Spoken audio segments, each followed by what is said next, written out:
hey, watch this. Buzz, buzz, babies. It's Blake's Buzz Live. Buzz, buzz, buzz, buzz, buzz, buzz. It's Blake's Buzz Live. Buzz, buzz, buzz, buzz, buzz, buzz. It's Blake's Buzz Live. Hate less, read comics. It's Blake's Buzz Live. Buzz, babies. Hey, buzz, babies! Happy new comic book day! Happy Wednesday!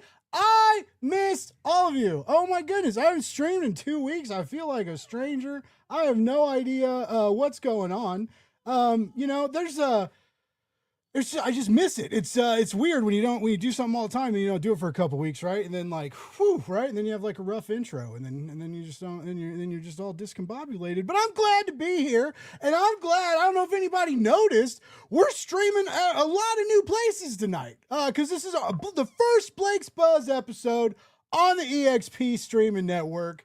I'm super stoked to be here and be a part of it. I've worked with producer Kyle for a while, and done some things with him, with some other people in some other places, and I'm stoked to be a part of it. I hope everybody had a wonderful day, wonderful week. I hope you went out and snagged some cool comic books. If you didn't, I'm sure you can watch this channel and spend some money buying some, because these are some wonderful live sellers here on the EXP. I mean, I'm telling you guys tell me, like, watching my show and it costs you money back in Kickstarter campaigns, right? Try watching these stuff. You see keys, original art, epic slabs, just like all for, you get some killer crazy prices. Before we bring out our awesome guests tonight, we got some people in the chat. Let's see what's going. Free Surf Picks is ready. I'm ready for some free surf picks, right? Let's go. We got Kenneth Bird. What's up, Kenneth? How are you? Always stoked to see you. Part-Time Comics, John Westoff, that Glizzy Goblin Live. You know. Oh, what's up, Tommy? Thank you so much. I believe this guy right here has launched his own channel as well. I think he's trying to, or he's about to, or something. But you should hit this guy up. He's gonna be dropping some sweet content too. You know what? Let's just who's this? What's up, Tyler? Tyler's staying up late to say hi. We appreciate you. Guys need to check out Wave Blue World, because they make some crazy awesome comics. Let me tell you about that. All right. Chat, thank you so much. That's awesome. People tuning in. What's up? All right, we have some cool people to bring out. First of all, I'm gonna bring out. I've got to work with this guy. I've got to travel with this guy. He taught me how to do crazy video stuff and aim cameras with knobs and buttons. I crawled on the floor for him, taping wire. It was a totally normal thing. He's a cool guy. You guys probably know him because just pushes all the buttons and the ones and twos and connects everything on this wonderful network. Let's get him out, Mr. Kyle Northrup. Oh my gosh. My official name is Producer Kyle. We don't use my last name on the internet, man. We don't use my last name on the internet, man. That's how you get stalkers. Oh, well. That's how the bill collectors find you. Oh, yeah, that's true. Or just don't file taxes. No. Man, it's good to be here. Like, the last time I was on Blake's Buzz, like, it was like trying to explain to you what the Russian circus is, like the Moscow circus, and like what to expect at Comics Pro. Yes. And then, like, that's impossible to do, right? No, there was like everything everybody told me, and then more, right? You don't expect the wild amazingness of it. Like, it was right. You can't tell somebody you're going to be able to sniff Jim Lee on the internet and expect them to understand. Exactly. It's hard. Sniff Jim. I did not sniff Jim Lee. I did not sniff the president of DC Comics. But you could have. I could have. I was very close to him. Restraint is the better part of valor, my friend. But yes, you could have. Yes. Yeah, could have wanted to. If I thought about it. Man, yeah, what a wild, amazing time. And let's go ahead and bring out the next guest, because I got to meet this wonderful person at Comics Pro, have wonderful adventures. We had amazing sandwiches at Brainy's Togos to go. I still don't know how to say it, but the best roasted peppers I've ever had in my life. And all we want him to do is ship us sandwiches, and he won't ship us sandwiches. I know you may think I'm bringing out Brainy, but I'm not. I'm bringing out everybody's favorite retailer on EXP, Miss Jen King. Whoa! Hi, everybody. We are not lying about the wonderfulness of Togos. If you want to go and visit really, Togos. really good sandwiches.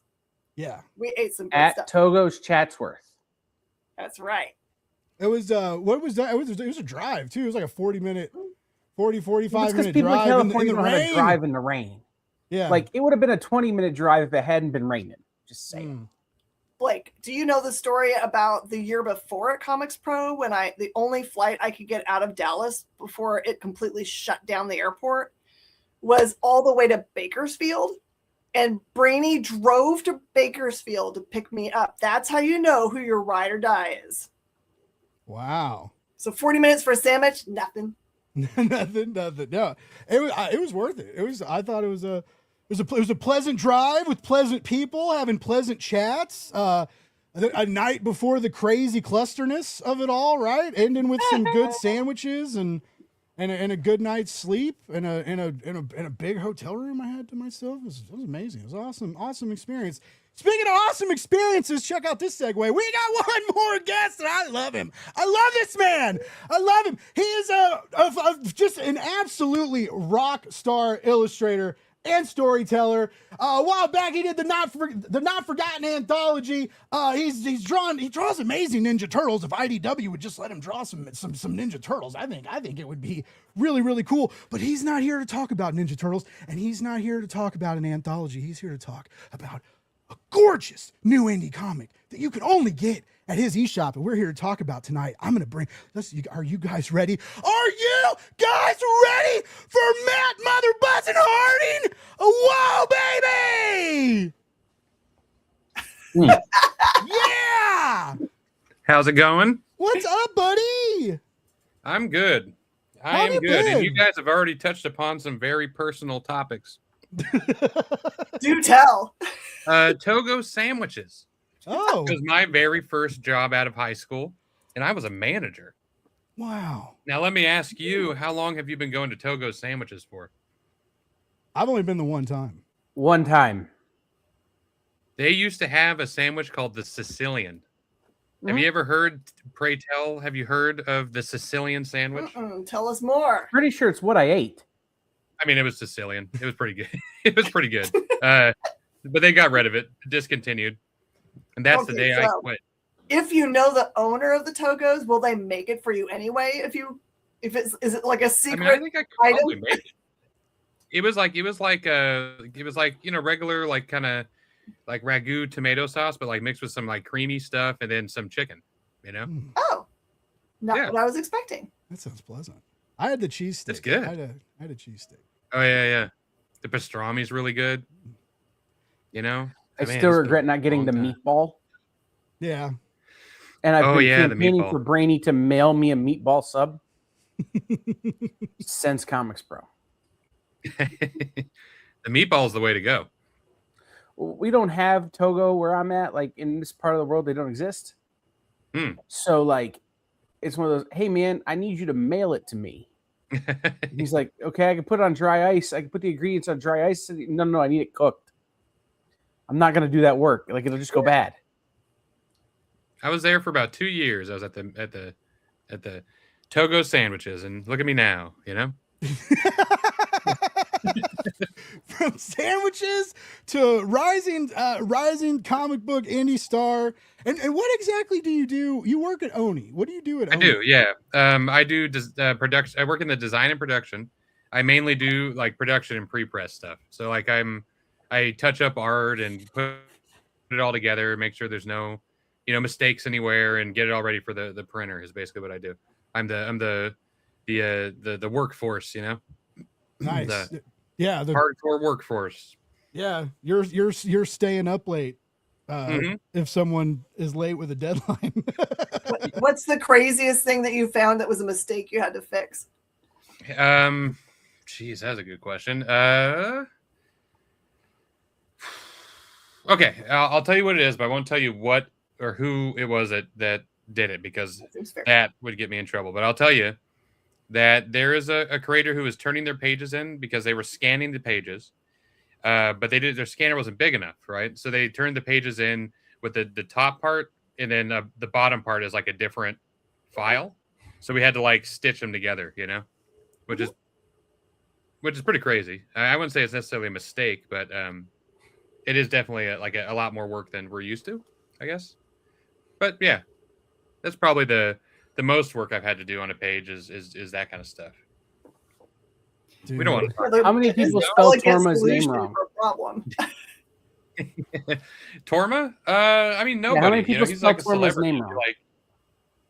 It'd be like spelling, Jesus wrong or something. Like he's famous. Mhm. Dude, he is famous at Comics Pro. It was nuts. And like, so Matt had introduced me to Torma like online, and we had swapped cell phone numbers like before, and like I didn't know, like everybody knew the guy already, right? But yeah, like I walked in like the first night at the hotel, and he was in the lobby talking to people, and he was like Blake, and I was like Torma, and we like did like the hug five thing, and like there were a bunch of people around. I was like, yeah, that's right, I'm cool. I was like, I know people.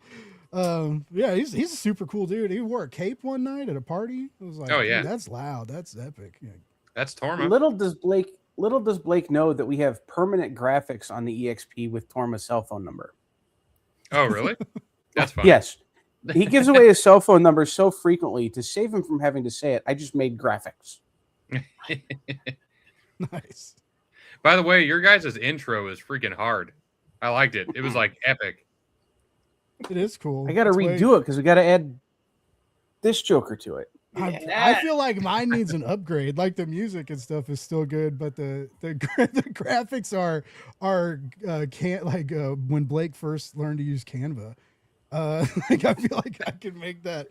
I feel like I can make that a little better. Cal's really good at picking music for like when shows change their music style. Oh really? The first time you hear it, you're like, "Well, that makes total sense." Yeah, that stuff's hard. I've made like a couple comic trailers for people. Which I'm not great at, but like I would like picking music and going through. I pay for Envato now, which helps. Like because it's like I have like access to like a whole bunch of music tracks and all sorts of fun stuff, which is cool. Guys, we got a big surprise. I didn't tell anybody about this. We have another guest. We have another guest. You cannot have a hot dog party, and that's what this is, right? This is Blake's Buzz, but it's also a hot dog party. You can't have a hot dog party without some freaking hot dogs, all right? And so I thought it was very important to have some hot dogs. We're on a new stream, on a new place. There's new people.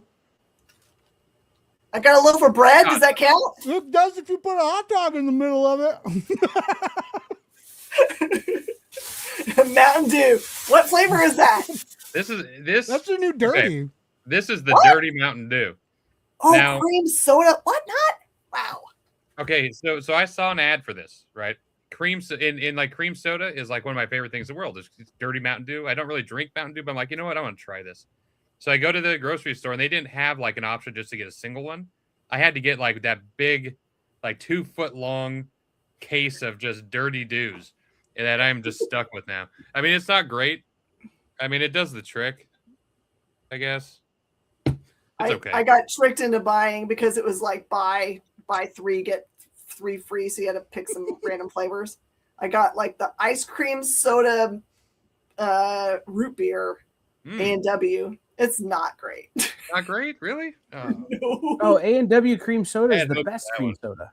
Cream soda, yes, but this is ice cream soda, which is Oh, Mm. well, okay. This is dirty It's Mountain the best Dew. cream soda. That's the best cream Get a soda that sponsor. people can get. I have to, if you could do like I do and drive to Michigan, Faygo cream soda is the best cream soda. Oh man. But like, Like you got to fight the Clown Juggalos. Posse Fago? Like, Yes, The you got to first fight time- the Juggalos to get it.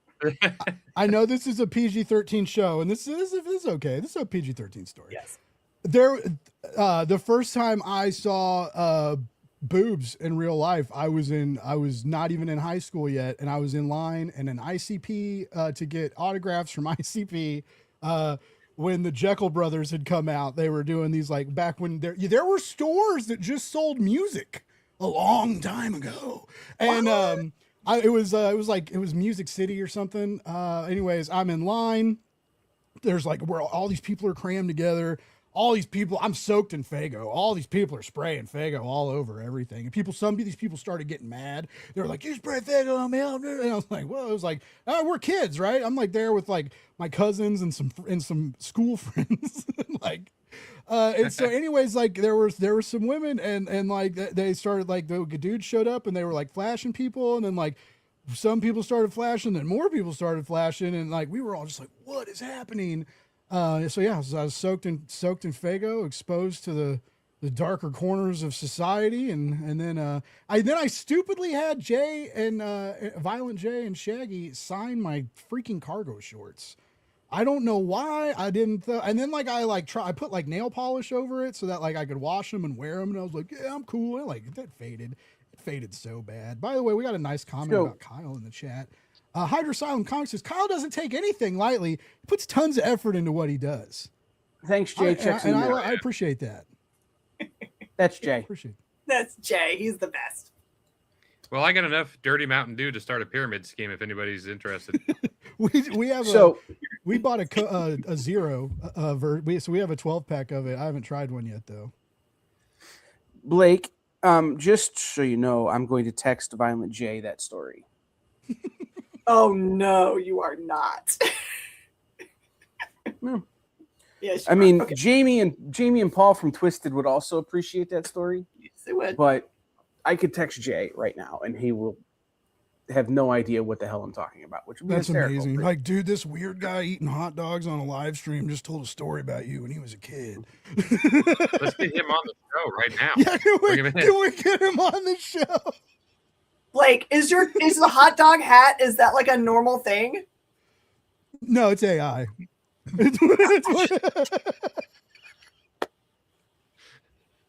didn't know if it was a normal co-host, the hot dog. Oh no, it's some MLB hat. I got it because I was supposed to wear it in Chicago, and it was going to be a thing, and it was going to be like, find the guy in the hot dog hat and get a Comics the magazine. But instead, I wore it.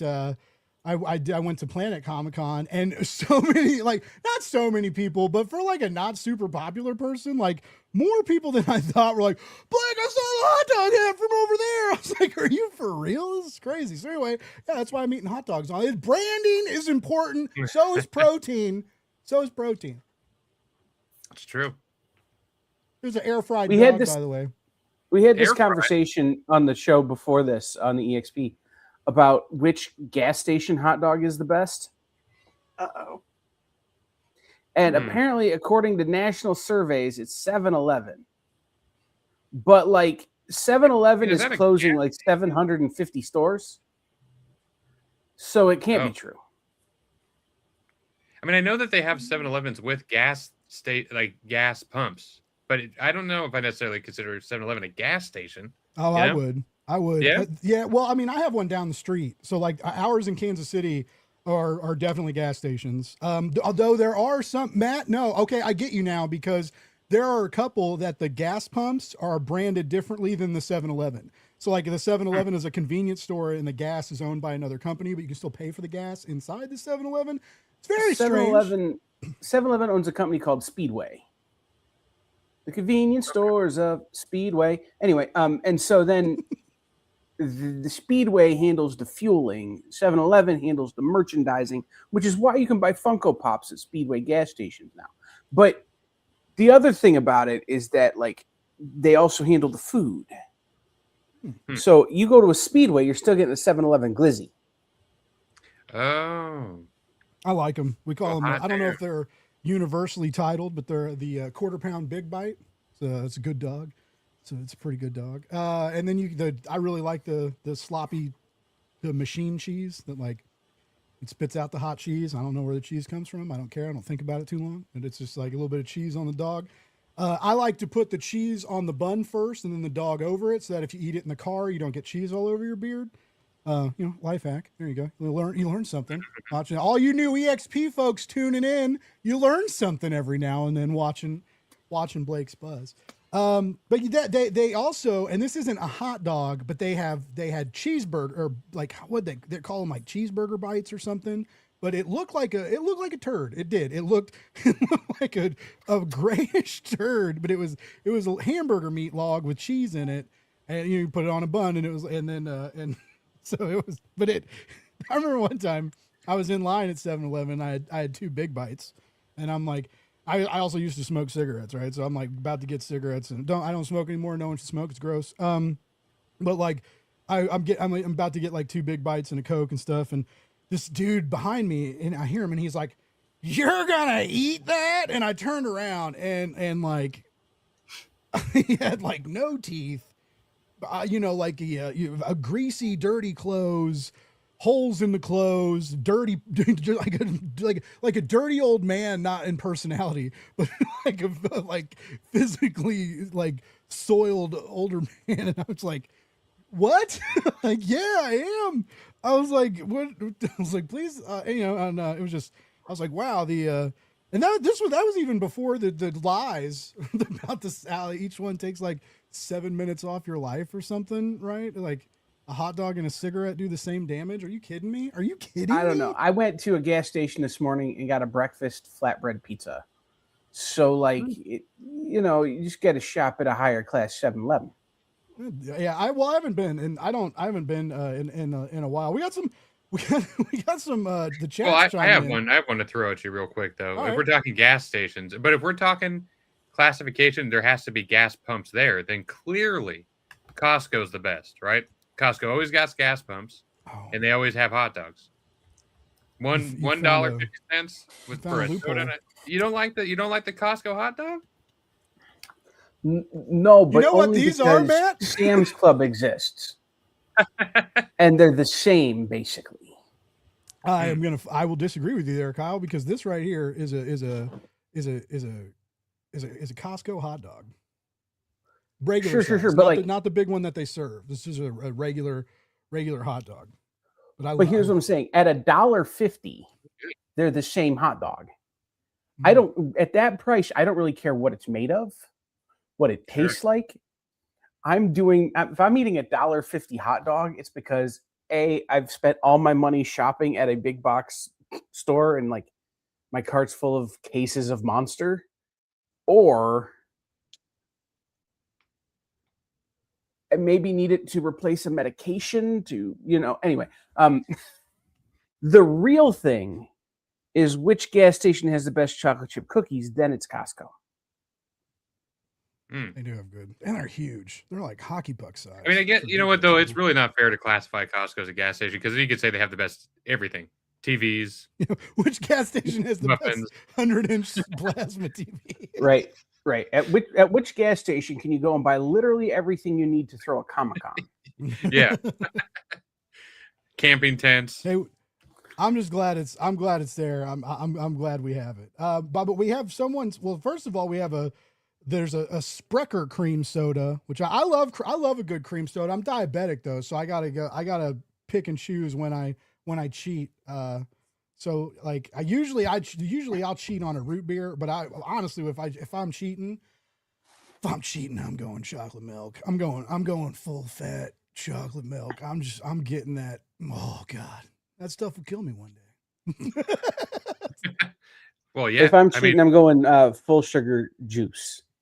Like if you had to drink diet juice your whole life, like artificially flavored apple juice, you're like, I want the real stuff. Like it just tastes different. It is crazy. Mm-hmm. We got we got a new hot dog, a Quick Trip. What's weird? We have Quick Trips in Kansas City, but it's spelled with a Q. And our Quick Trip, the QT, call them QTs. their hot dogs have gone way downhill. It was kind of a bummer. You know, it's always a bummer when you can like when you know where there's like safe, secure, stable dogs, and then they just change it one day. You know, it's just like It works. It rocks the foundations. You know what I mean? It does. It's just like, you know, what are they going to take from us next? Everything you believed in. Tommy says it's certified as cheese food because it isn't actually cheese. Oh, we're back. This was the weird stuff that comes out of the nacho machine. Okay, maybe I don't want to know about that. All right. Oh, hey, yeah, books, huh? What are any of you guys read Akemi, Chingona, or ZMD? I've been on an indie comics hunt, and these caught my eye. I have not. Has ZMD? Has anyone heard of these? I'm looking it up right now. Yeah. Kimmy sounded like a cool. I've been on a big manga kick lately. Japanese name meaning bright. But yeah, I will definitely check the. Always good to get recommendation. Okay, I've heard of ZMD, but I've not read it. Yeah, because ZMD came out from Red 5. But okay. I mean that 2010, 20. You know, it's Kevin Grievous who's been around, and Geraldo Borges, who've been around forever. But that's like July 2008 and 2010 or so. And like these are some books. Deep stuff. Right. Yeah. I'll be real honest. 2008 to 2010 or so, like if I had money to spend, because that was college, and I was buying comics, I was buying the most vanilla ice cream comics you can buy: Spider-Man, Superman, Batman. I wasn't really buying fun things because I didn't have the money. Those can be fun though. It's vanilla comics are good too. You know, you gotta start somewhere. And if that's what you like, that's what you like. That's what you like, you know. Let's see. We're sending SF 400 out to 7-Eleven. I love it. Yeah, 7-Eleven. I'm sure the EXP would love to be interested in talking any kind of paid advertisement situations. I don't. We'd love to. I'll eat your hot dogs online for free if it helps the channel out. Whatever we got to do. See, you got to watch when you say stuff like that, man. That's how we get put on lists. Like bad lists or hot dog lists or lists. Just lists. I've heard Sheets is a cool place. Like good coffee and all sorts of cool stuff. So Blake out here using my government name to start the show, and Tommy's out here blowing up my spot. So Sheets, the Sheets Freak, is 2,500 yearly rewards points, right? You get a prize at the end of the year. Last year it was a fanny pack cooler with 2 independent drink holders. This is how many points I have so far this year. Like almost 3 times the amount that you're supposed to get. So don't blow up my spot, Tommy. We got Sheets drama popping up. Sheets drama. Wawa has the best coffee. Sheets has the better food. I don't drink coffee anymore. I used to be really anal about it, and I bought a fancy espresso. I still have it. It's out in the garage, like a espresso machine, a grinder. I got it like back when like Craigslist used to be useful, and like you could like meet people and buy coffee machines and do all sorts of cool shit on Craigslist. Anyway, I had a weird Tommy, were you on the bus, like the bus tour, the shop tour in Pittsburgh when I hijacked the tour bus and took it to Sheets at Comics Pro? I was about to ask if that was a Comics Pro thing. Damn, Comics Pro is fun, dude. It's amazing, and that's my one regret. My kind of like it was the last day they did like a comic shop tour, and like they got on, and I guess they do this at everyone, but they get on a bus and you go to a couple shops, and I ended up I was like I was gonna go, and then I was like I didn't want to spend I knew I was gonna spend money to like support. I tried to buy something at the shops we did go to, and I got like that we got some real cool shirts at what was the cool shop we went to? I can't think of it right now. Oh, Planet of. Yeah. Revenge of. Yeah.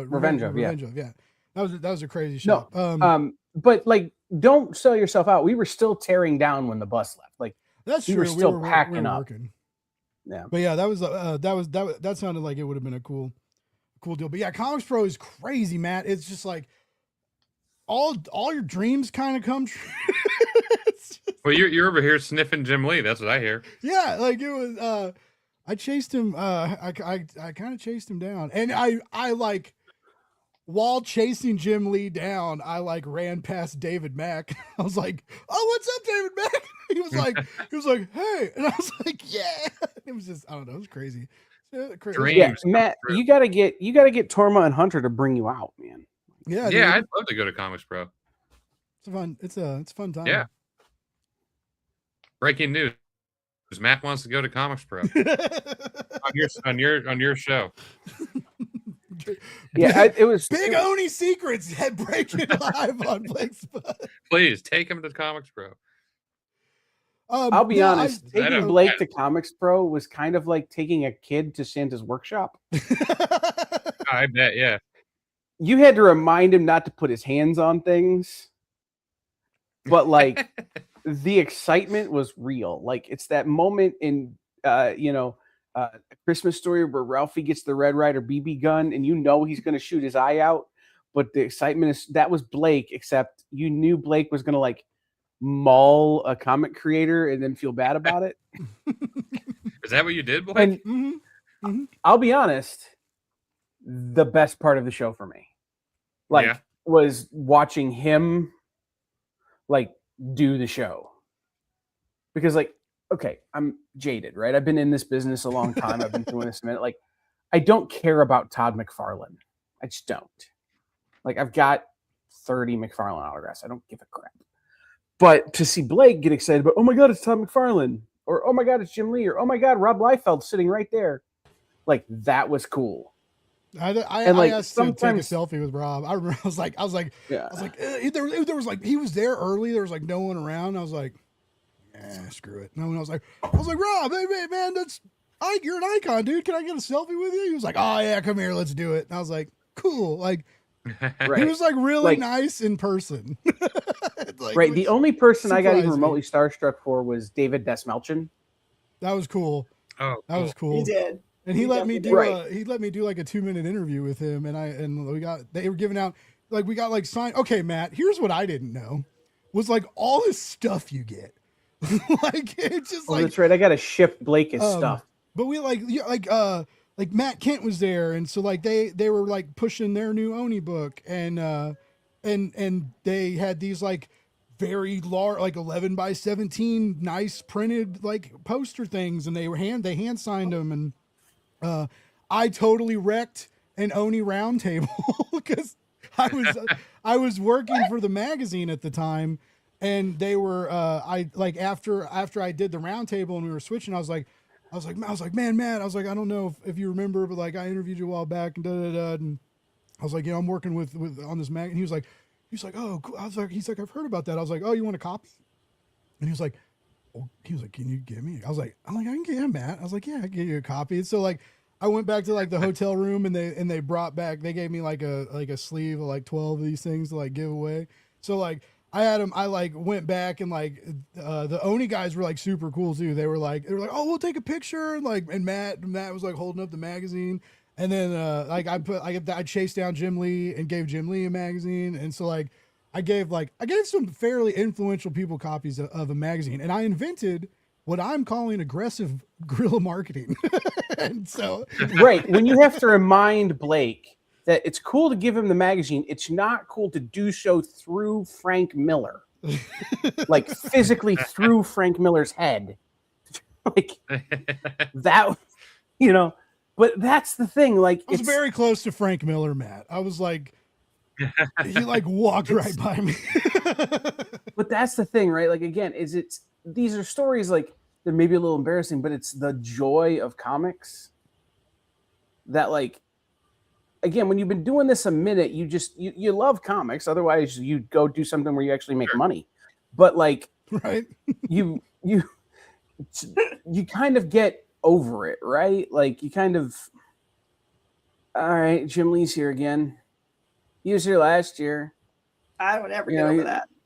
But like, and again, because of my role, it's like I know that Jim Lee has very specific, like, how he wants his microphone set up, and like, it's like you get to see the diva in all these people. Or you get to have been emailing them for 6 weeks beforehand while they don't get their slide decks in on time. Oh my God. I'm looking at a slide certain deck person deal. that may employ someone who you're anyway. That still but, blew me away. Yeah, people don't get their slide decks in on time. So like you get over it, right? And then you have somebody like Blake who again has moments where he forgets that he's not Blake the fan, that he's there, he's Blake to work.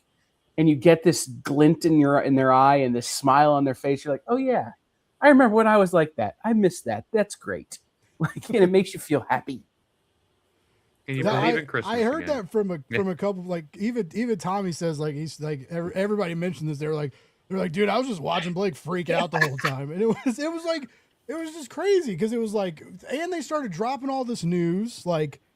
Robert Kirkman, like, because we were working the sound booth, so we were like pretty close to the podium, and right, you know, and we're like right there, so like, and then when they come up to the podium, they like walk right by us, right, and so like Robert Kirkman walks in and gives this like, I think it was more prepared, but he read it like he wasn't prepared for it, but it came off as like very like warm and like. Yeah. Inviting. It was, but he's a great writer, right? So like I feel like it was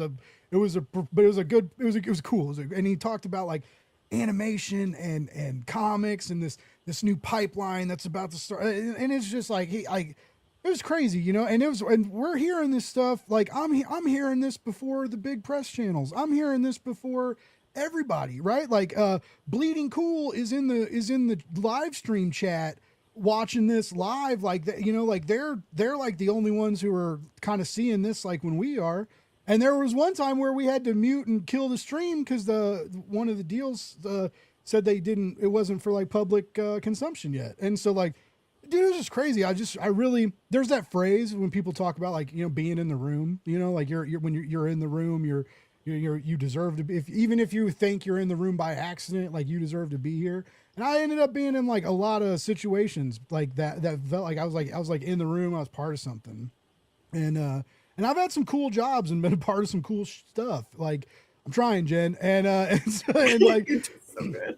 And it's you know I haven't felt like that, right? Like I know I need to not talk about these people, but I still do because I really did love that job. But like I was part of Comics and Magazine launch. If that ends up being a big thing, I get to live with that, right? I get to like I was part of a big magazine launch, right? I helped do stuff on social media for them. I you know put magazines in people's hands and took pictures of it and put it online, right? Like I was a part of that.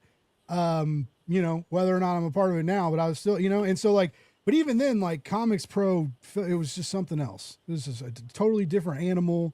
And then I still have so many like business cards I need to like look at and remember. And anyway, yes, you should really try and go. Oni, if the wonderful folk at Oni are out here watching or happen to stumble across this on a live stream, you know, Matt Harding is a wonderful employee. He makes wonderful comics, and I think he'd be a wonderful asset at Comics Pro. I can carry boxes too. I do want to say, I know why, the reason you're here, and I know we've talked about a lot of things, and we have talked about comic ages and stuff, but we haven't really talked about comics, and that happens sometimes, right? You'll also notice, wonderful EXP viewers, that sometimes my thumbnails say something that we forget to talk about during the show, and that's okay, because we try. But what I'm trying to get to is, Matt, you have a really cool book out right now that you've released all by yourself. It's called Not Gone Yet, and it's, you know, you mentioned like you're a designer at Oni, right? And there's just some wonderful. This is like a manga-sized issue with these like absolutely dope vellum. Oh, I'm gonna bend it. These cool vellum overlays, right, on the front and back cover. Way to utilize a QR code, by the way. But this is like, it looks like he drew in this and assembled everything by hand. Did you like assemble these by hand? I did, yeah. Oh, cool, yes. So it's just, it feels like that. And the pages are great, but Matt, your art, dude, your art is on another level here. Like you've done some really cool prints, and I love it. You're really good about like post and process stuff, and new pieces online. You've done some variants for mutual friends. You did some awesome stuff with Jared Lujan, right? But this is just you're on something here. You're on some special sauce in your kitchen, and so I guess let's start. By the way, there's a link in the description. You can go to Matt's shop and check this out. I got it linked, and you totally should. Oh, thank you. Hit us with this pitch, Matt. Though, like, give us your con table pitch. What would you like first? Do you want the plot, or do you want the why I made it? Plot, then why you made it. Okay. The plot of this is that a company has, in the future, like, near future, figured out how to capture ghosts, right?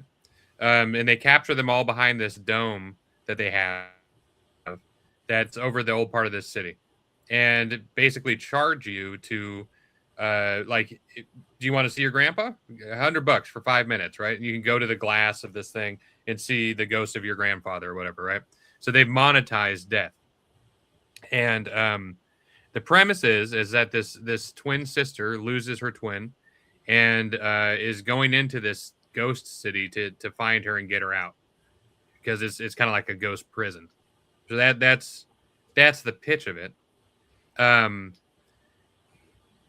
As far as why I made it, or why I did it the way I did, is that I've kind of become a production nerd in a way. And especially I think with like the rise of AI, and we could talk about all that, but and how much I hate it. I've kind of got into really wanting things to be like special artifact type situations, right? And so like immersion type stuff. And so like for instance, here, I'll show you this in a minute. But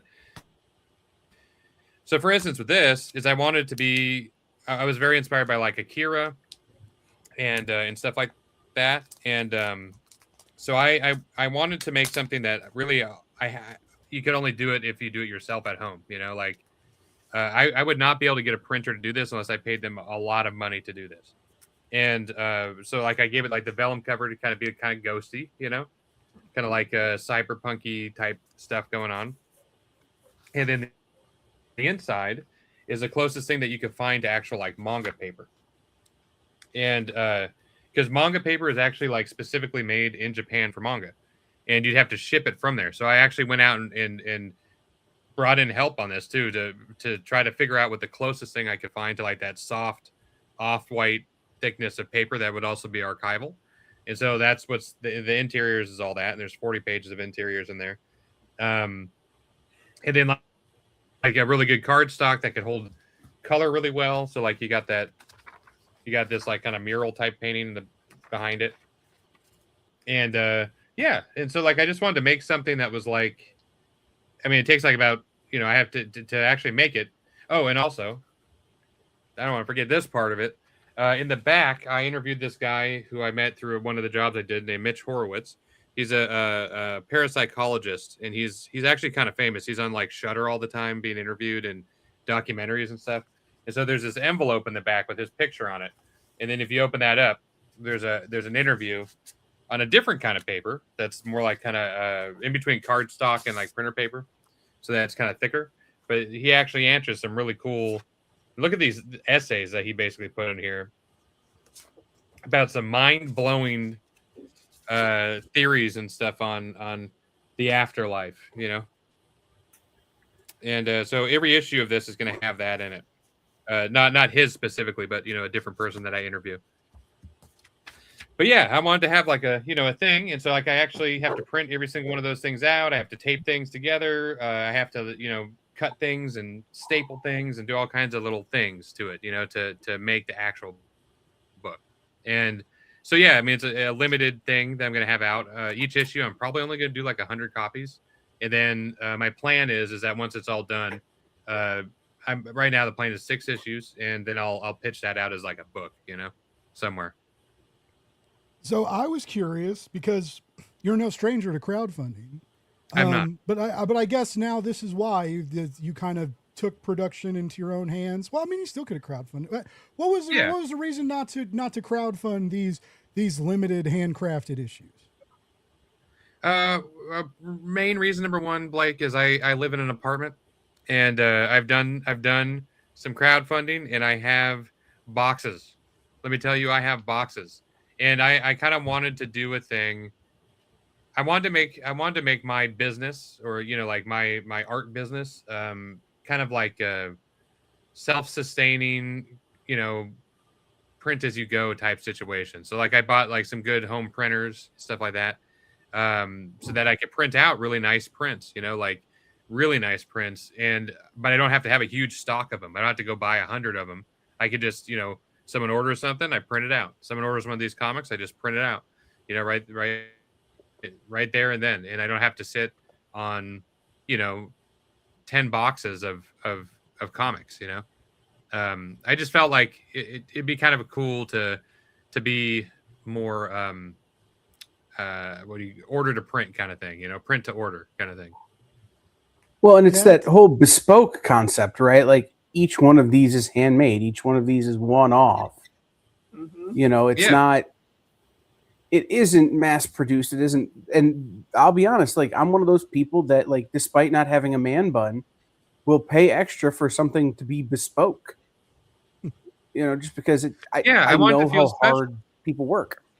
Yeah, and that's the thing, is I wanted you to, if you get one of these or you get one of my prints, I want it to feel like you have like a special artifact. You know what I mean? You nailed that. Check dude. this out. Like, so me and a couple of people in Portland, that's where I live, we do these kind of like anthology project type situations. And this hasn't gone online yet, but we're gonna be putting this up online. We've sold it at conventions, but we're gonna be putting it up online soon. This is a project we did called Rodente's Pizza, and there's a logo that we drew and made a stamp of it, stamped all these pizza boxes. Right? You open this bad boy up, and inside are slices of pizza. There's different kinds. I say this is an anthology project because each one of these is a different comic. Oh, how cool. So like, yeah, I've gone nuts. That's what it is. I've gone kind of crazy. So like this one, right? The medieval pizza, right? It's like a slice of pizza. It's got a turkey leg on it. You take the comic out, and this is like a full D&D module that I wrote and then drew the pictures for, like different characters, and so you could like get friends together and play this whole dang thing. what? It's all like pizza, themed. So like there's like here, I'll show you where is this guy? They're like the pizza monster. Yeah. Just please tell me one of the comics features legally not adolescent amphibious creatures that maybe were affected by a slime. I mean, okay, so you're bringing up so that is my bucket list. Like if I was going to die in a week, right, and I had a chance to write one thing, it would be the Ninja Turtles. I've been trying for a very long time to get some kind of traction there. Like I've written a Batman story, and I tried to go and bring that to them. It's just tough. It's tough to get in there. But if anybody here has any kind of way of getting me in, please do it. Make a wish. Look at these turtles. Oh, nice. Look at these. Like, I love Matt's turtles. These are so cool. I would love to. I think, like I said, if you had the choice and they like came to you and they were like, here's the deal, Matt Harding. You can either draw them or write them, one or the other. Right. I'd write it. Really? I definitely, yeah, I would write it. I have this thing, and this actually kind of brings us full circle, right? Because you'll see why. I got this thing where I am not like the biggest fan of my own art. Like I like other people's art a lot, and then when I make art, like I know I can do it. I know that it, people like it, but like I'm not a huge fan of it, right? And I'll explain why. And whenever I've written stuff, there's something to getting art in like and every writer will tell you this. You get art in the mail is like the best day of the week, right? And you get these incredible artists sending you the pages that you wrote, and there's nothing like that. You know what I mean? Whereas like with art, it's missing that. Like it's more of like you draw something as best you can and hope to God they'll people will like it. It's a different feeling at the output of it. And so the reason that I'm not a fan of my own art is Togo sandwiches. Now I want you to hear me out on this. Okay. We went full circle, right? So people love Togos. You guys drove what, 45 minutes to go get a Togo sandwich? Well, I worked at Togo's 5 days a week, and within a couple of months, I could not. You couldn't force feed me one of those sandwiches, right? Like you get sick of them. You're around it all the time, all the time. And I kind of feel like art is like that too, like especially with your own art, is that you are constantly around it, and there's no surprises there. You see all the things wrong with it that you hope other people don't see. Like you kind of lose it. You become desensitized to it. Kind of like Kyle with Todd McFarlane. You know what I mean? Like you just get so used to it that it's like eating the same Togo sandwiches every single day for 2 years. But then people come in and they only go once a month, and it's like the coolest thing in the world to them. They love these sandwiches, right? I feel like art is kind of the same way, and I feel like a lot of artists kind of like don't recognize that. Like a lot of people will be like, I hate my art. It's not because they're bad. It's just because you're around it all the time. You don't like. I really like Mike Mignola and stuff like that, and it's because it's so different. I think from the way that I draw, that it's like new and like interesting, and I love it. Yeah.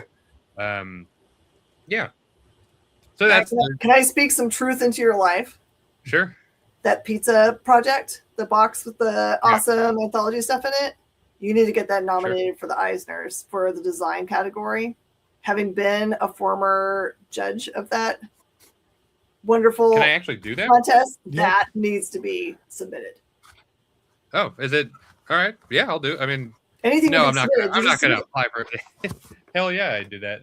I didn't know I could. A lot of people don't. That's what I'm telling you. Everyone can nominate their own stuff.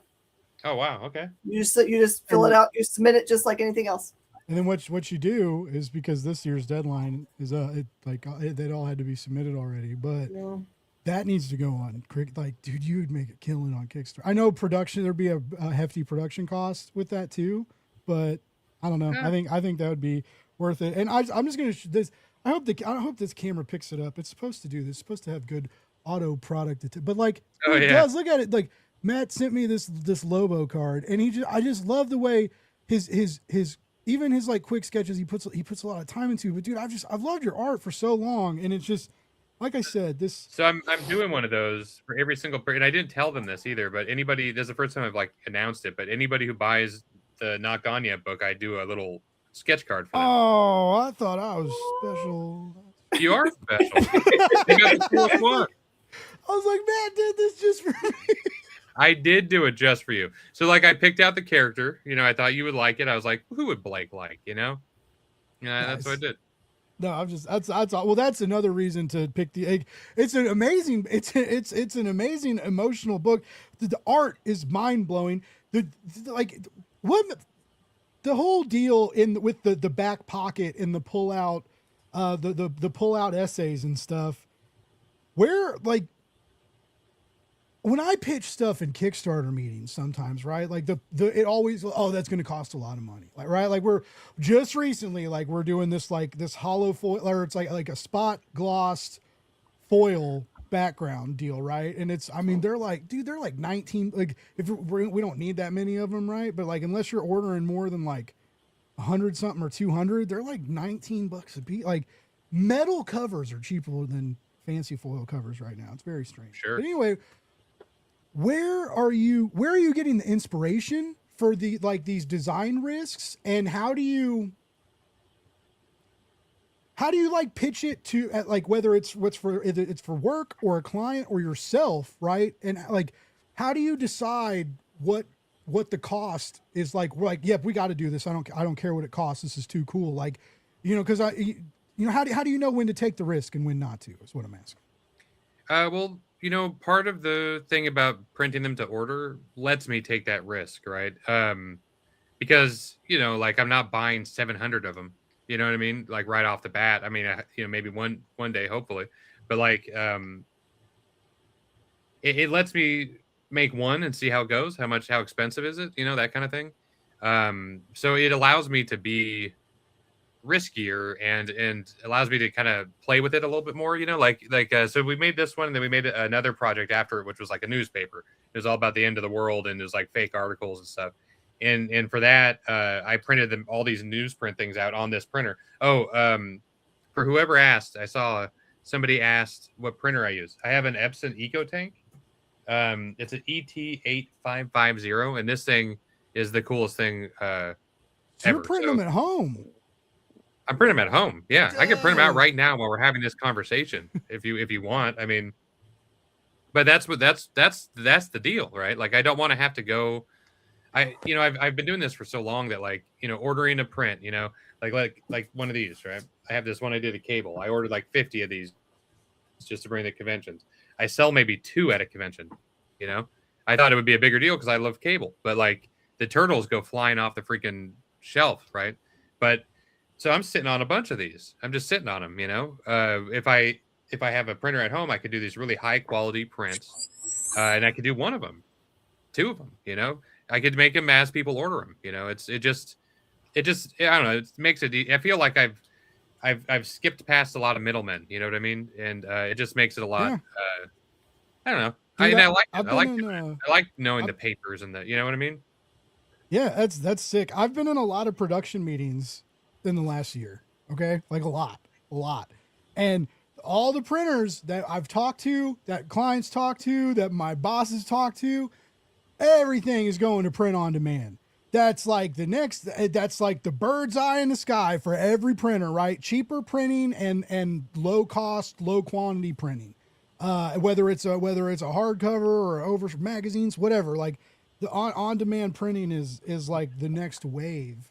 And so like you just I think Amazon put it in did your it. office. Yeah.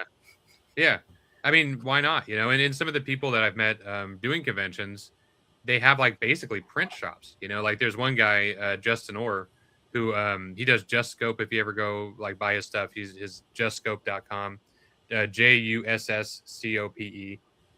He's really good, and he makes a lot of money at conventions, and he does it professionally. It's all he does. He goes to like 16 different conventions or something every year. He's actually so good at it that you'll go to a convention, you'll see his booth, and he won't even be in the city. Like he has somebody else there working the booth. You know what I mean? Like it's pretty crazy. Yeah, there you go. Yeah, I did. This art's dope. He basically has a print shop at his house. He just prints it all out at home now, and they're just I mean, why not? If you can, why not? And technology is here. Like this Epson doesn't take up a lot of space. It can print, I think 13 is the widest it can get to infinity because you could just get a roll, and I could just do it. I could just print whatever. I don't have to wait for nothing. I don't have to pay a bunch of money for nothing. If I want to see if colors are going to look good on a print, I just print it out right here, Oh yeah. Yeah. Just doing your test prints and your proofs. Oh, I didn't even think of how convenient that is. Super convenient. That's cool, dude. Hell yeah. So you're printing this stuff at home, making amazing even the vellum, like the overlay that you're printing that too and doing that. Yeah, that's crazy. Yeah, so that one, in order to print that, I have to actually take like a double-sided tape and print it to like something that has a little bit more tooth to it so that the little grabbers can grab it and pull it through. But there's like a process to all of it, And finding that process could get frustrating, but it's also very rewarding once you're done, once you figure it out. Oh yeah, dude. That's so cool. And it's like Dirty Mountain Dew. Sponsor me. Dirty Dews. Send me more cases. Let's start a pyramid scheme. Ooh, the dirty Dews. That's what I'm doing next. I'm going to start brewing Dirty Mountain Dew at home. Bootlegging it. Home dirty brewing. Dirty brewing. Dirty. I don't know. Dirty brewing. That's anyway. I'm just happy for you, dude. And I hope, like I said, these are beautiful. You get these amazing sketch cards with purchase. So like it was like $25, a little more with shit. I can't remember, but well worth it. $20. That includes shipping. Nice, even cheaper than I thought. So yeah, support indie comics, right? And this is like, you can't really get more indie than this. This is like handcrafted comics, which is just it's very, very cool. I encourage people to check this out. Also, Matt, just so you know, I guess Magnolia hates his own art as well. Imposter Syndrome is everybody's best friend in the comic industry. I feel It's like hard to like your own art. Yeah. It's really hard. No, I same be way. honest. Like a lot of stuff I've been like writing I didn't like. I wrote a thing a long time ago and hated it and won an award. I still don't really understand that, but like That was good. but yeah, Tommy says this is why it's good to talk to retailers as a community. You guys have a very deep knowledge. Hey, I was and you were going to be hearing more about this too from other people on this channel, but like content coaching is a thing, right? And there are a lot of people are like hesitant to like get in front of a camera and stuff. And I've heard numerous content creators like remind retailers that you have a natural ability and knowledge to talk about comics, to be excited about comics because you love them. You have to love them. You have to love something about them to do this, right? I mean, even the jaded broken folk like Kyle have to find a glimmer of hope every now. Just kidding. I love Well, and I'm just going to tell you now, I hate that term content coaching.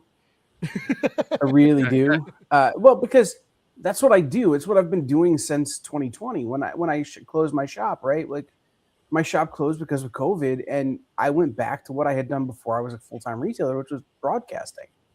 And it's been my job since 2020 to talk to people and teach people who don't have the skill, don't have the knowledge, don't have the whatever, how to broadcast, how to do this, how to do regular television, how to podcast, how to make shorts, how to make videos, how to do the thing. And it really is just about getting people to do what they do when they're standing there talking to somebody in person to that thing. Right? Like it's making people understand that, like, and I used to do this like with professional athletes and with musicians and with all kinds of stuff where it's just like, no, just be a person. Yeah. Yeah. So that's the thing. By the way, just quickly, because if you've been watching, you've been noticing I've been on my phone a bunch. This has turned into the Kyle texts famous people in his phone show. Does Violent J remember me? No, he hasn't texted me back, but somebody who's 25, related 30 to years ago?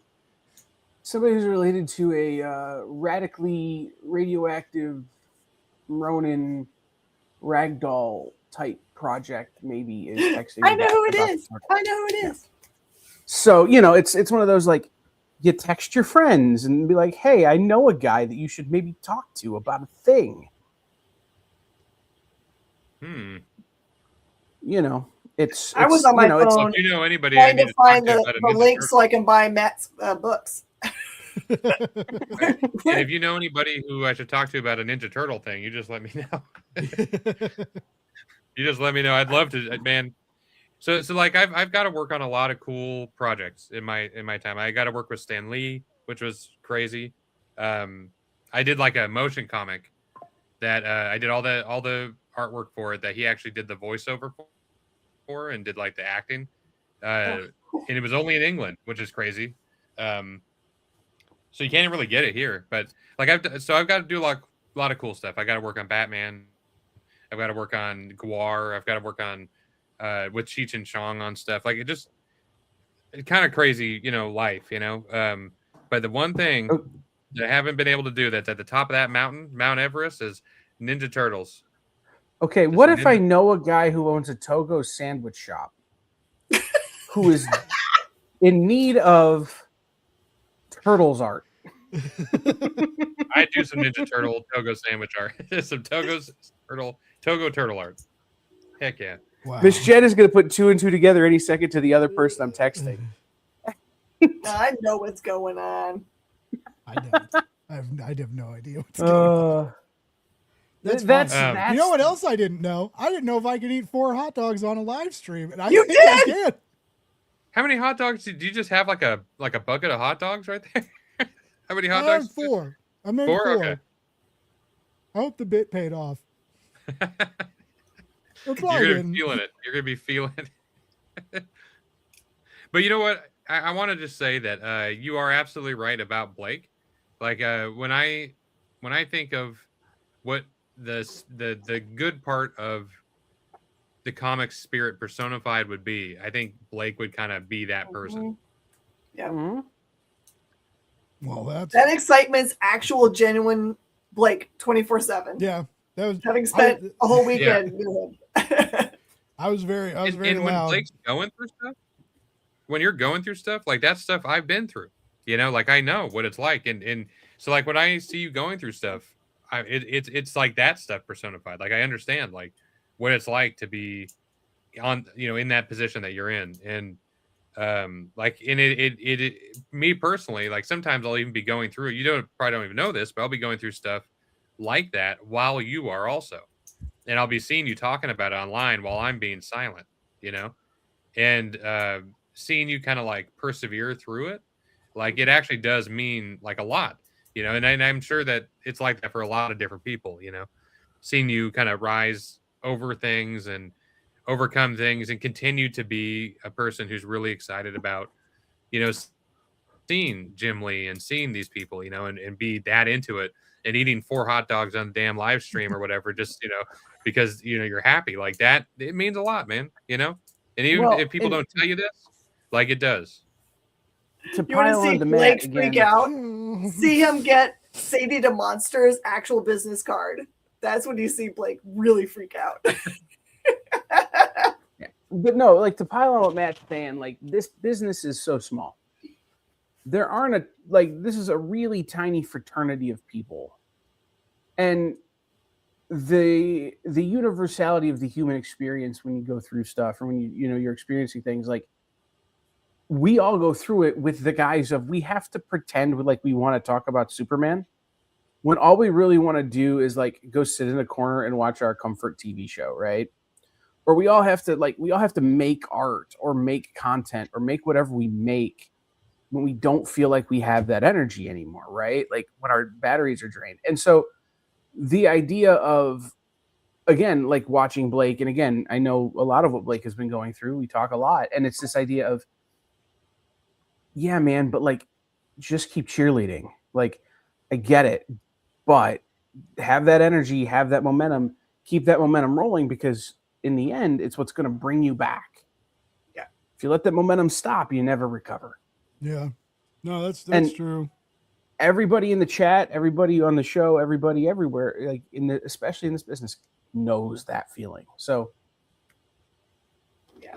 And also it helps to have people that are in the trenches doing even just like similar things to you that understand. Mm. Yeah, you can be real with those guys. It's a cool community, and I keep finding like new parts of it that like I didn't know about. You know, like the crowdfunding community is kind of where everything started, right? But even that's changing. Oh, my dog's paw was caught in my headphone wire. I was like, what's happening? Wait. You said ball singular, right? My dog. What? Dog. Okay. Not this dog, a real dog. I know what I heard was very like, wait, what did you just say live on here? We talked about this. PG-13.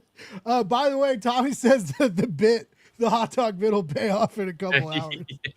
Yeah, well. When I go to sleep with a nice full tummy and rest peacefully, and we're not going to wake up with heartburn tomorrow, chat. We're not going to wake up. We're going to visualize and put it into the ether that we're not going to wake up with heartburn tomorrow. It's going to be great. It's going to be great. That prophet brings up something awesome. This is true. This is like the truth right here. Tommy says his favorite parts of Comics Pro is the 2 a.m. drunk conversations with retailers while publishers just sit there mouth agape at what happens behind the counter. That's another regret. I went to bed early. I should have went to karaoke. Like Matt, this one guy brings like a whole freaking karaoke bar. There's a secret snack treasure trove hidden in the back room of this hotel. You just go there. There's like cookies, and so if you drink, you can have a beer. But there's just like all these wonderful snacks and chips, and then this guy sets up a whole karaoke deal, and they have like a karaoke, Oh, hell yeah. and it's like away from everything, and it's like off the side shoot of the It's lobby, our but speakeasy. they rock out till like 4 or 5 o'clock in the Oh, morning. cool. No one kicks them out. Hey, I'll karaoke. Let me tell you, I'll do it. Last time I went karaoke, my wife Sarah, she tried to hit me with all these like Creed and Limp Bizkit and all this stuff, and she thought, oh, I'll really get him with this one, and I had the whole bar rocking out to it, man. I'm down. Yeah. You hear that, Torma? Bring me, Torma. I don't know if he's listening, but Todd McDevitt, New Dimension. Yeah. He even New like Dimension's gets his own comics. beers like canned for the event sometimes. Yeah, he was a I nice don't- dude. I don't know. Did it exist before Pittsburgh, Jen, at Comics Pro, like Club Uh, Todd, the special speakeasy? the speakeasy thing? Yeah. Nope, it started So- there. New Dimensions is in Pittsburgh, and the first 2 years back from COVID, Comics Pro was in Pittsburgh, and Todd would get like this. They had this room in the hotel where we were having it that was like a lounge green room area, and he just started stocking it, and every table was covered with comics that took place in Pittsburgh. oh, cool. You know, like it was wild, and then it became such a popular hangout. Let's not miss this. A lot of business gets conducted in this room Yes. at it does. 2 a.m. when no one should be conducting business because we're all exhausted and dumb. Anyway, but like it started there, and then it's moved. When we moved to LA, it moved, Mhm. and it's just gotten bigger and bigger and bigger and bigger and bigger, like in terms of what goes on in the room. So It's a That- lot of it's a fun. good time. I was like blown away. I was like, when Yeah, I want to go to the room. I kept asking people, I was like, can I eat this? Can I eat these? Can I get more cookies? They're like, Well, I but remember you it's posting fine. about finding the secret snack room. Yeah. Yeah. Well, and what was it? Sunday, they're was- just he was like, handing "Yeah, the yeah." snacks off to anybody in the lobby. Cases There of were it. so many snacks left over. Blake was just photographing himself in the elevators and stuff, just so excited to to be there. Mhm. I don't Yeah. travel a lot, like at all. So like it was like that was the first time I had my own like hotel room, right? And like that was definitely the first time that like I was like through like a work deal, like the flight was paid for, the hotel room was, like it was. I was like, this is nuts. I was talking to the Image Skybound marketing people because I let them know like at the roundtables that I wasn't a retailer, because they were like, sometimes they would be like, I was like, oh, I don't have a shop. And they'd be like, why are you here? I'd be like, I'm running the audio and it's, they told us to go around to, and they'd be like, oh, and anyway, so I was like talking to him and I was like, yeah, it's crazy. Like I got flown out here. I got my own hotel room. You guys are giving me all these free comics. I was like, I don't know what's happening. And the Skybound lady was like, I think you're winning Comics Pro, dude. And I was like, I think I might be. Like, this is pretty rad. Well, okay. So what Blake doesn't know was the trouble that he had getting out to Comics Pro, which shouldn't have happened. There was a big problem. There may or may not have been a flight credit given back to the person who paid for his flight, like because it was Oh, so really? messed up. So like I can fly basically anywhere in the country for next to nothing now, which is pretty cool. But no, That's it's cool. this. It was this like, but the dude was such a trooper too. Like he's like, I've never flown anywhere really. I've flown to one time. Like I don't know what's going on, and like I'm having to talk him through like trying to negotiate his way onto an earlier flight after being delayed and kicked off a flight, and like not kicked off a flight, having his ticket changed against his will, and all of this kind of stuff. And I'm like, the dude was such a trooper, and he shows up, and like you just see the exhaustion on his face. And then we go to Togo's, and it's like he came back to life. And you guys drove to Bakersfield to go to Togo's? No, Bakersfield? Chatsworth. Is that what I heard? Chatsworth. Okay. I was gonna say Bakersfield's not the best and brightest of California.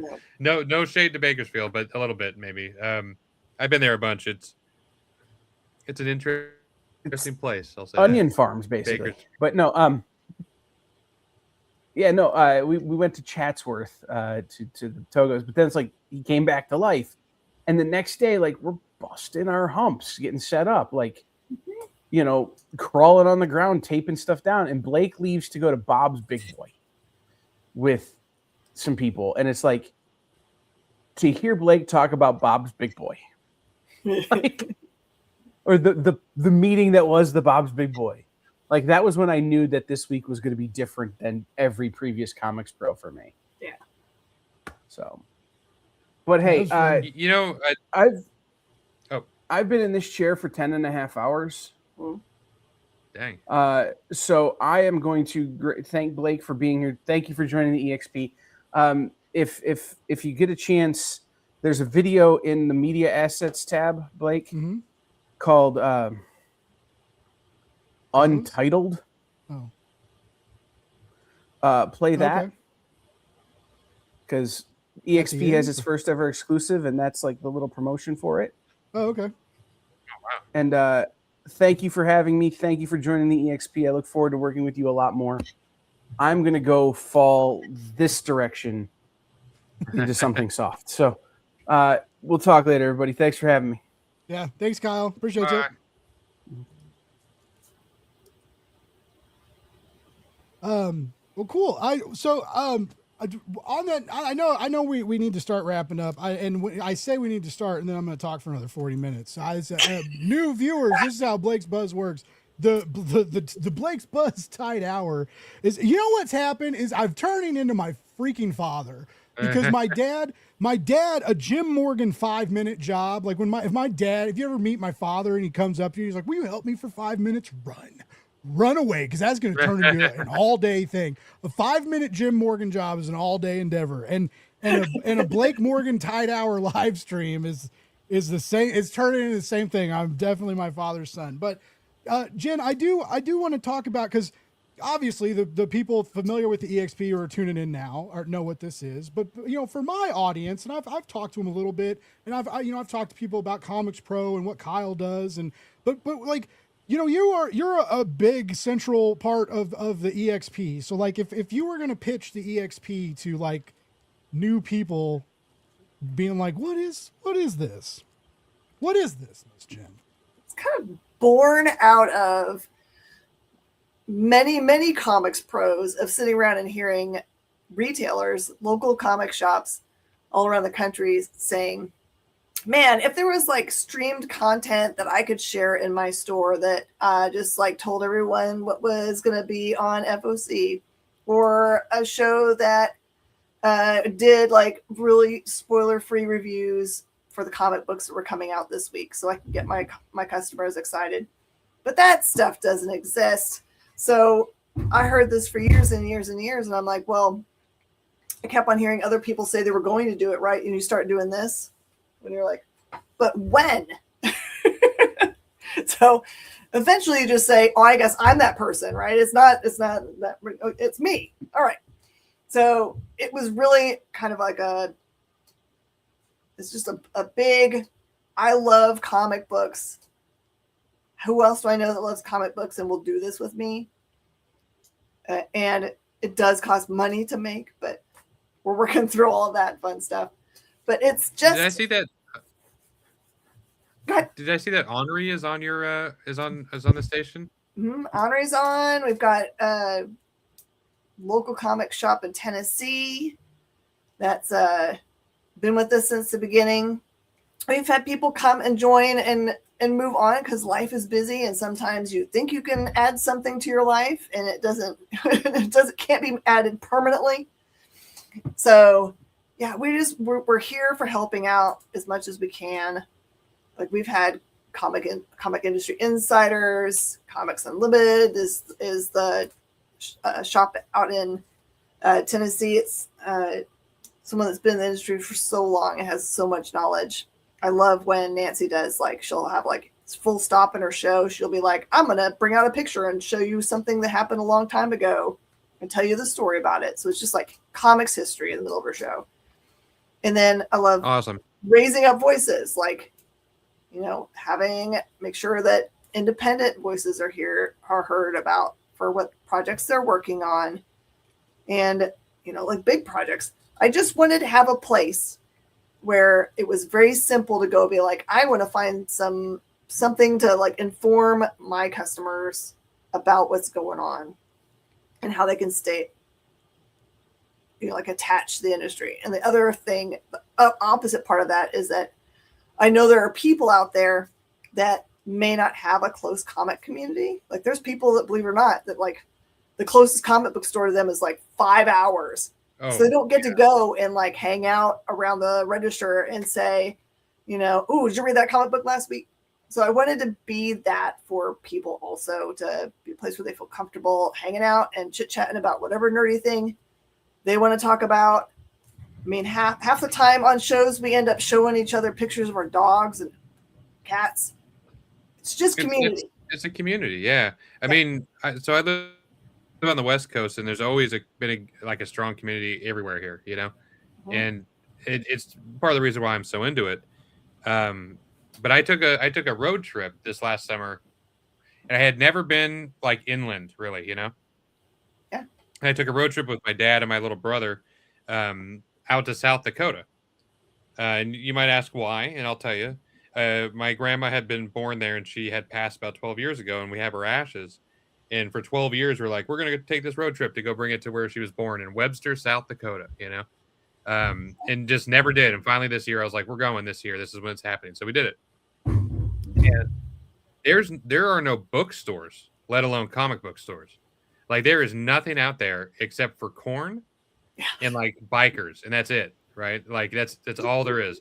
We did go like during the what do you call it? We went through South Dakota during Sturgis. That's what it was, Sturgis. So it was like as soon as we got in there, I mean, it was like swarms of bikers everywhere we went, and we're like, what's happening here? Like what's going on in South Dakota? It's like corn and bikers. That's literally all there is.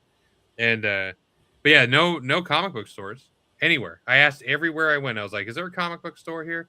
And everybody's like, there's not even bookstores. We don't even have a bookstore, So it's crazy. I like what you're saying. I guess the reason I'm bringing this up is because I think what you're doing is very important. Like there are people in most of, as far as land goes, like a huge amount of this country that aren't exposed to comics at all, have no community. And that is what is keeping it alive, So thank you. Let me just say thank you for doing it. Well, thank you. And also I love hearing from people that from every walk of life within the comic industry. Some people are just like want to make comic books someday and are inspired by watching other people that are successfully making comic books. So they get like, oh, maybe I will try. Or man, people are going through some stuff. There's stuff going on in the world. I like to be the place where people just escape away from it. Yeah. They're just like, I'm just going to go and just like leave all that behind. I'm just going to talk about stuff I like. Yeah. I mean, I think comics. It's so interesting because when I went to college, I went to an art school. I took loans out and did the whole thing because I wanted to get good at making comics. And I remember a lot of teachers would be telling me like, no, you got to get into video games. You got to get into this and that. That's what you have to get into. And I was like, they're like, that's where the money is. Mm-hmm. And I think the opposite's actually starting to happen. I think AI especially has caused kind of like comics to become like an artist's refuge away from that stuff because I think video games and all those places are gonna, if not already, are going to start adopting those techniques. And people don't want that, or they don't want to do that. Really, people don't want to just be prompt, And I think comics are really going to be kind of like a safe place for like people who want to make art, especially art that they don't want, that they want to be able to say the things they want to say and tell the stories they want to tell that, aren't going to get banned and stuff, Right. Which is very important. Working at Oni is something I'm very proud of also because we make a lot of books that a certain half of the country are very upset about, and I personally, I think people should be able to tell whatever stories they want or live whatever lives they want. And, unless they're hurting somebody, which, obviously isn't a good thing. But, I think comics are a refuge for people like that. And I think they've always been. And I think that's one of the beautiful parts of the medium, I didn't until recently learn the views on I knew there were comic community, but even in Kansas City, there's several shops in Kansas City, right? And Planet Comic Con is turning into a bigger and bigger monster every year. Yeah. It's turning into this huge thing.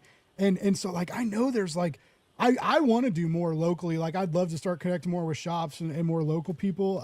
Some of that's on me. Some of it I don't really know how. I know there's a couple Kansas City nerd groups, but anyway, even for me, my friends support me and think what I do is cool. And when I got to go to California and when I started making money doing some of this, a couple of my buddies were like, dude, that's real cool.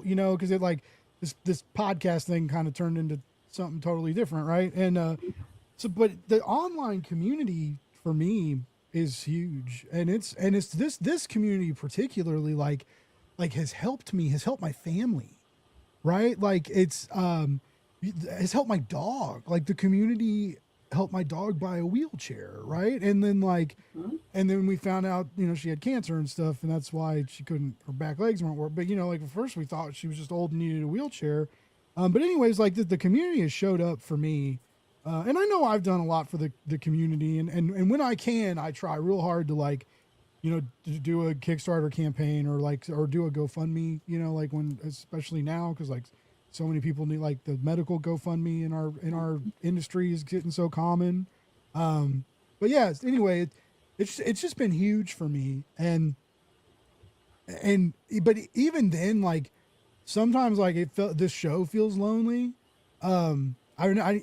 I've never had, I've had co-hosts and it didn't work out, not on Blake's Buzz, but when I've done other shows with other people and I might be hard to work with. I don't know.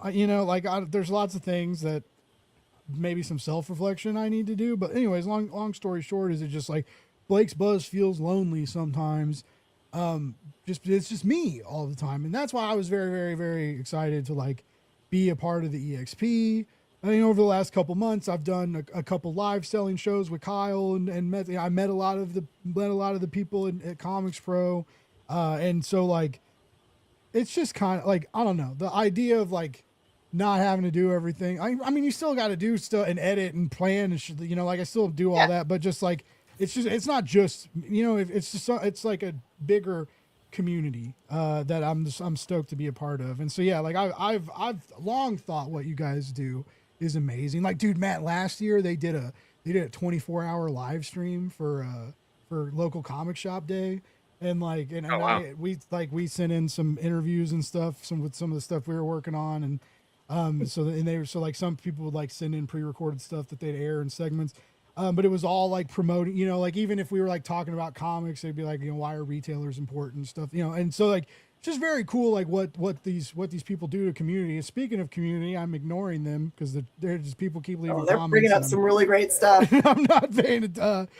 Jen says, Jen Burns says life be life and sometimes. I think because we've all talked about that, stuff is going on, things are heavy, and sometimes it's nice to whether it's a good book or a good comic book or a good manga or whatever, it's just it's kind of nice to vanish into media every now and then. Yeah. And one thing I loved about Comics Pro is I loved watching the retailers just party. I didn't know you all got down like you do. It was pretty cool. Well, here's the thing, right? Everybody in that room, or most of the people in that room that are there as retailers, are kind of they're either owning their store or they're managers of the store. They have a lot of responsibility all the time, and it's just I will speak as a parent. When you are an adult and you have kids, you have a level of I got to pay attention. I'm responsible for everything about this human being. If I don't pay attention, they might not be around anymore. And you feel that way about your store. So what you're seeing a little bit is that those retailers get to be in a room where they're, other than not making a fool of themselves, they are not responsible for a store for just this wonderful 3 days or 4 days. You've entrusted your staff to make sure everything goes well. And you get to kind of let go a little bit and kind of just enjoy something for a little while And with then that, get thinking, "Oh my lit. gosh, there's like a crisis. I gotta go buy toilet paper for or whatever." I loved especially watching them since- get lit and go off on the auction. Like, and by go off, I mean like just like people bidding on stuff. Jen, you bid a lot of money on the guest. Didn't you get a? The Ignition Press that we haven't announced who the guest is, so we can't say it live yet. So. Gotcha. Yeah. So But we can, yes, there's Ignition good thing Press. I didn't remember that. But yeah, like so but it was just like people like, and then people buying art and a lot of this cool stuff, and then some stuff that's just like cool manga sets and things, right, that you could like bid on and maybe get a good deal on, which I thought about, but then I was like, oh, you got to fly this stuff home or figure out how to get it home. So I ended up not, but like, yeah, it was just the auction really impressed me. Everyone had such a good time. Everybody was so generous with the donations, generous with what they were bidding on, and it was just, and everybody was drinking, and a couple of the, like a couple manga publishers like basically picked up the tab for most of the night, like, Yen Press and Kodansha and Yen Press, I think. Yep. And Kyle and I didn't drink, and Yen Press thought was because Kyle cut the audio when they asked, and we did it real quick and got it taken care of because they're like, we don't want this part streamed. They found out we did that, and he was like, I want to buy you guys a case of beer. We were like, oh, we don't drink, and he was like, you guys like Diet Coke? What do you want? He ended up getting us like. So we had like some Diet Coke at the booth, like that we could drink. Like, so it was just like, just the level of generosity and kindness. And like, a lot of these people don't know each other. A lot of people do know each other, but there's new people every year. Right. And then like, I didn't know anybody. I lucked out because of who I was working with. I met people like, adjacently or whatever. Like, but I remember one night I was wearing my Love More Hate Less sweater in the elevator, and it was like, it was late, and I was going up to the room, and this lady was like, Blake's Buzz, and I was like, what? And she was like, I like your show, and I was like, that's insane. And I was like, I is free. I was like, I am not like a level of person that like they're like, that's Blake Morgan. Anyway, so that was pretty crazy. But you are though, dude. That's what I'm trying to say is like True. people stay quiet on the internet. Like the wrong people often are the ones who are talking a lot. You know what I mean? Yeah, that's You have no idea who you've reached and what kind of impact you have. You know what I mean? Like yeah, you probably saved lives out there and don't even know it. that's crazy. Hey, Chris. I might have saved some Kickstarter campaigns. What's that? Chris Daly, another real cool show. You guys check out He's Food by awesome. Weird. Were you on there recently? I was, Or are you yeah. about to be on there? Chris is cool. Nice. Chris, I'm sorry I have not added you on Fortnite yet. I've been playing Arc Raiders for forever now, but I will once I get back on. Clangers! I haven't. When's the new update drop? Did it drop already? It happened, dude. I haven't played okay. Yeah, I kind of fell off a bit because people got real mean on that game, but it's all right. The arcs got real mean. The last time I Yeah. played, I'm broke now. Because Jen, you lose everything. If you die, you lose everything. And then you have to start crafting stuff again. And then all of a sudden you're like, you've played this game for like 80 hours. You think you know what's going on, and you're like out of metal. And metal's like the basic thing. Anyway, so like, but yeah, I love it. I play it with my buddies, and it's fun too because we put the headsets on and we were like chatting like we're on the phone, but we're also playing a game, So it's just like it's like friend time, and anyway, but yeah, I love Arc Raiders. I haven't played the brand new update, but the stupid laser. The new laser flying monster. I'm so bad with the names. I call them all birds. Like anytime I see stuff, I'm like, guys, there's birds in the air. I always forget the names. Anyway, so yeah, Arc Raiders is fun. You guys play Arc Raiders? We should play. I'm not as employed as I used to be. I got some free time lately. But let's hold on. We got God, I'm so bad about comments, guys. I'm so sorry. Kyle made a joke that was funny. Yes. Okay. Sometimes you want to go where everybody knows Cable's name. That's dude, that was like why we 20 love minutes ago he said that. Yeah. just 10 minutes ago. He's not good at going to sleep. Did you see that he said he was going to go lay down? I That's know. naive. He's been dropping tons of comments. Hydrosylum says EXP is one of the best communities to be a part of. Exactly. That's why I'm stoked. Tommy, Tommy is one of the best things. Whatever happens to me, regardless of like the job I left and things that happen, like getting to know Kyle, like that was huge, and like getting to know you guys from the EXP. But like, Tommy is so kind and nice, and just like, I don't know, man. When I met him in California, we gave each other a big hug, and he's just good. He's good people. I hope you figure out your live stream time, because I want you to start streaming. He's talking a lot in the chat. He's saying a bunch of cool stuff. He's an aggressive positive. Aggressive positive. I like that. Aggressive. I gotta come up with a way to market this. Kyle told me I need to like register or like hot dog marketing work. Cause I made a stupid reel at Planet Comic Con. Cause like my friend came up to me. I was like working a booth for Mike, and so like I would help Mike, and he would take breaks, and I kept checking on him. I was like, no, dude, go, like, and I got to do tons of interviews, and so like, anyways, I was a really cool. I got to like sell wrestling comics that I didn't know anything about, but like I was like I like sold some and some wrestling prints, but then like some people would ask for deals. They'd be like, will you do this and this? I was like, oh, we gotta wait for an adult. I was like, we gotta wait for Mike to come back. But it was so fun. But someone saw me, my friend came up, and they're like, I saw the hot dog hat, but you were like behind a table. I was confused. I was like, oh, and so right after that, I took a video, and I was like, yeah, hot dog marketing works. And then Kyle was like, that kind of does work. Like, yeah. So anyway, yes. I was really thinking about rebranding from the B to hot dogs. I was like, because the hot dog thing, it happened on accident. But then at Comics Pro, when people recognized me for the Love More, Hate Less, Read comics, and I also was thinking about doing, like, I even started it. I started doing Love More, Hate Less, Read books. I also started stuff because I was always scared my old boss was going to try and take my show away from me, because a long time ago we had like a weird talk about, anyway. So like I started changing things. That's why my Substack is called Stone Dog Times, which makes no sense, but it's like, that's about to go. I need to redo my Substack and go back to that. Well, dude, everybody knows that bees famously love hot dogs, right?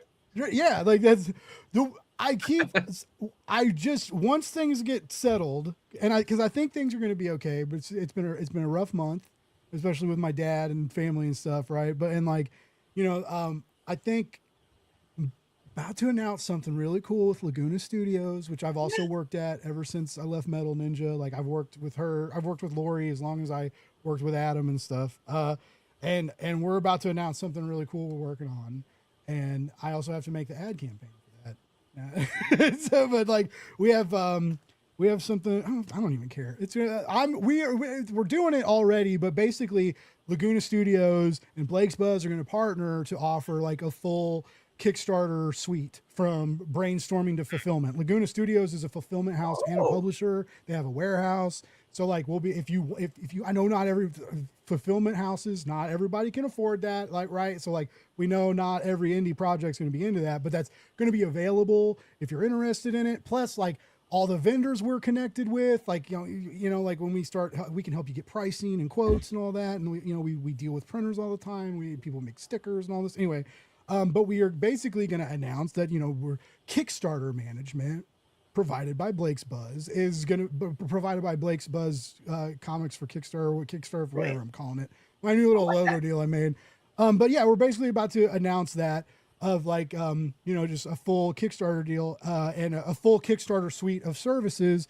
And we are going to be verified Kickstarter vendors, so our preferred Kickstarter vendors. So yeah, Blake Morgan is about to be a preferred vendor on Kickstarter for managing campaigns, which is pretty freaking cool because I'm pretty good at it. It's a thing, they didn't teach me that in college. You couldn't go get out of crowdfund comic book degrees.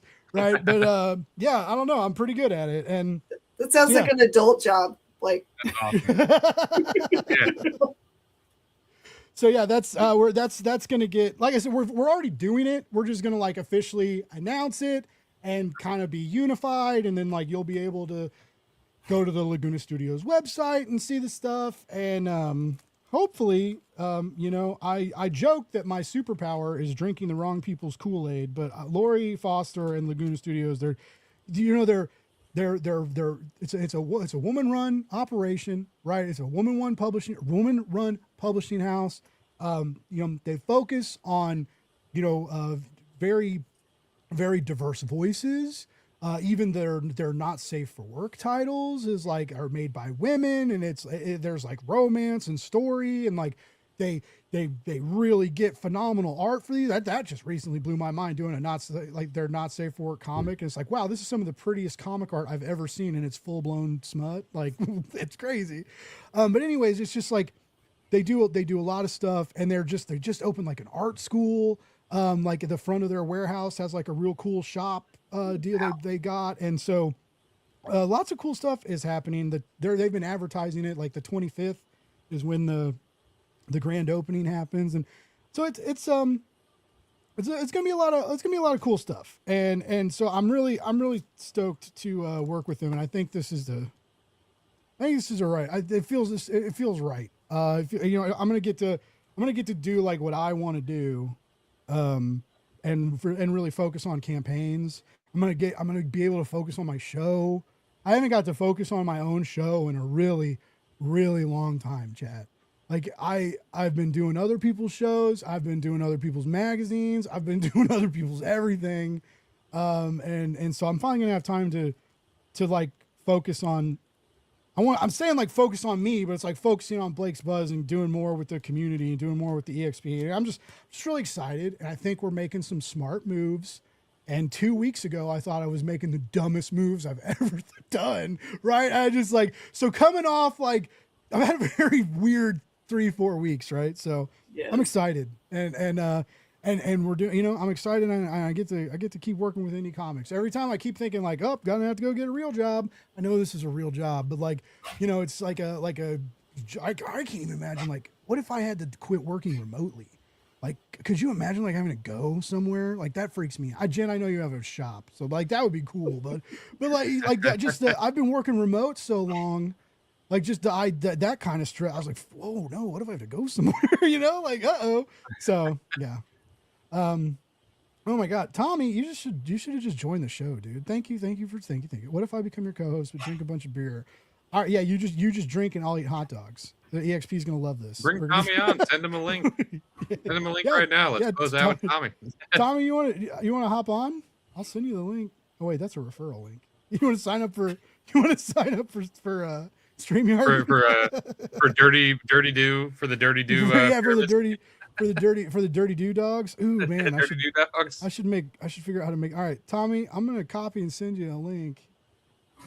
Oh my God, I hate doing computer stuff when we're live. Tommy gets to come on, then I'll skedaddle because my sweet husband's made dinner. Because you hate Tommy, that's fine. If Tommy's on, I'm out. Jen is out. Not that. Just. Well, I don't want to leave it with like, oh, now we're just like slowly sliding off. Jen, no, I know we've been running. Do you want to shout out like what when you go live and what you do on the EXP, and let people know when they can watch you sling comics and nerd out? Sure. So tomorrow night, I'm going to do Central Time because that's where I am. I apologize. From 6 to 7, I have a show called What's in the Box. What's in the box? And I truly don't know what in the world I'm selling tomorrow, and that's my fault. That was Kyle giving me side eye that you heard earlier. Like there's some people that don't turn in their slide decks in time. Like I don't know what I'm selling. I named my show What's in the Box, so I don't have to know what I'm selling. That is Kyle is in the chat asking you to play that video. Okay. All right, so catch Jen tomorrow. What's in the box? No one knows what's in the box, so that's reason to tune in. Definitely not me. And if I know some people who watch the show love chasing variants and shop exclusives. Mm-hmm. So check out this little zinger. Hey everybody, it's Miss Jen. I'm super excited because we've got our own exclusive cover. The very first time we've ever done such a crazy thing. And it's got cute doggos on it and a cute kitty. And it's got amazing work by Jay Fosgett. And if you want to help support this awesome channel and all the cool things we do and all the fun that we have, just buy a copy, pretty please. Grab one up. Just use this QR code. It's so easy. Bye, y'all.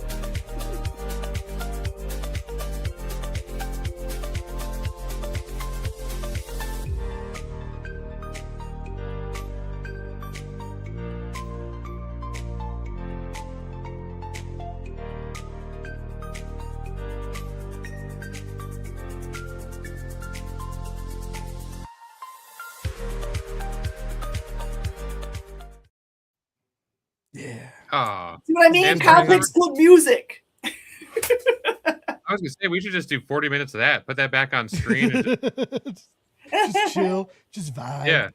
All right, we got somebody listened. Somebody clicked the invitation. He's here. He's in the back room. Let's get him out. Oh my goodness, it's Tommy Donovan. Wow! Tommy, pop, pop, pop, pow.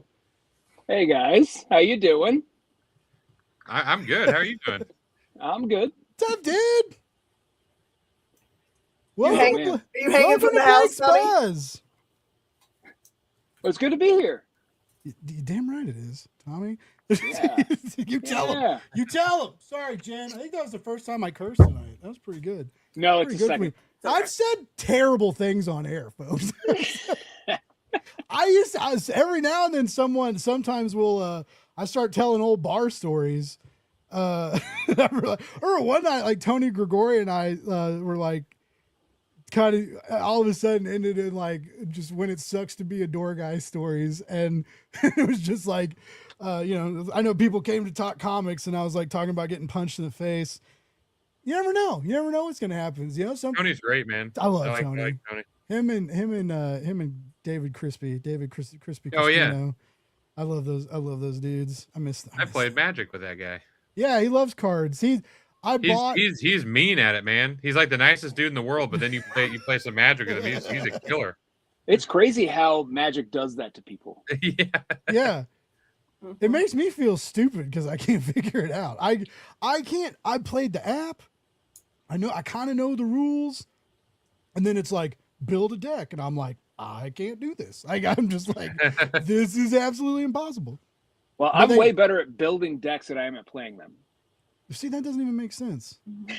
We should fusion and we could. Yes, we will Steven Universe Magic. This is what I figured out about both Magic and Pokemon. It's like you can, like, for your own self whether you're a great player or you're just a player, right? Mhm. I am just a player. And the difference is like you could give like a world's player's deck to me, and I will give my deck that I made to a world's player, and the world's player will still beat me. It's the knowing how to make it work. Yep, that is true. Mhm. 100%. They almost got me because I was like legit like I was like I could max out a credit card when the Final Fantasy cards came out. I was just like I'm not talking about I'm not like a rich man, right? So like me maxing out a credit card is like a very low number. But I was like I could do that and pay, and I really thought about it because like Final Fantasy VII is so influential to me in my youth and like the Final Fantasy series. Like I grew up with it, and it's just always around, and even like as I get older, like I go back and play. Anyway, it's very important to me, and so I was. What about the Ninja really, Turtles? I like that. Well, that's what I'm getting to, Matthew. Oh, you're getting all right. All We have things come arrived back at to the the next topic. turtles. Yeah, and so I didn't buy any of the Final Fantasy cards, and I was like, oh, I made it out, and then it was like right after that, it's all these turtle things, and then there's the new 4-player co-op game where you like all work together, and I'm like, that sounds real cool, right? But so yeah, that itch has been there again. Like you got that new Apple card, you just put on the old Apple Card, right? And then I can make a short like that wonderful woman and be like, I thought it was just for my phone. I didn't know it was money. But like, I just I keep thinking about getting those turtle cards, and a couple of my buddies got them. And then like Travis Gibb, he's big on any comic guy, and he just went real hard on the Ninja Turtle. So it's just like I see all these people are getting these Magic the Gathering, and I'm just like, So yeah, I keep thinking about it. But one of the best ways to keep from maxing out a new credit card and buying a lot of cards is to quit your day job, which I also recently did. So we're not in a buy Magic the Gathering moment right now. But if you want to make some money quick, I got some dirty Mountain Dew I can sell you. get you in the pyramid scheme. Tommy's a fellow doer. Have you gotten dirty yet, Tommy? No. I'm old school. I'm just going to dive to. Yeah. Classic. Have you guys heard about dirty soda? Get that zero out of here. But we do the dirty dew. I do have the dirty dew zero in the fridge. That's what I need to do. Have you heard of like the making sodas dirty? Have you heard about this whole thing that's kind of happening right now? People pouring milk into soda. Oh, yes. The milk. Yeah. Okay. I do. Yeah. I have seen that. This is the influence of Mormons, where they can't have alcohol, so they just mix random beverages together. Sarah from the other room, I heard her go, Mormonism. wasn't like Pepsi and milk a thing? Yeah. Maybe it's from a show. Taco Bell's doing that right now.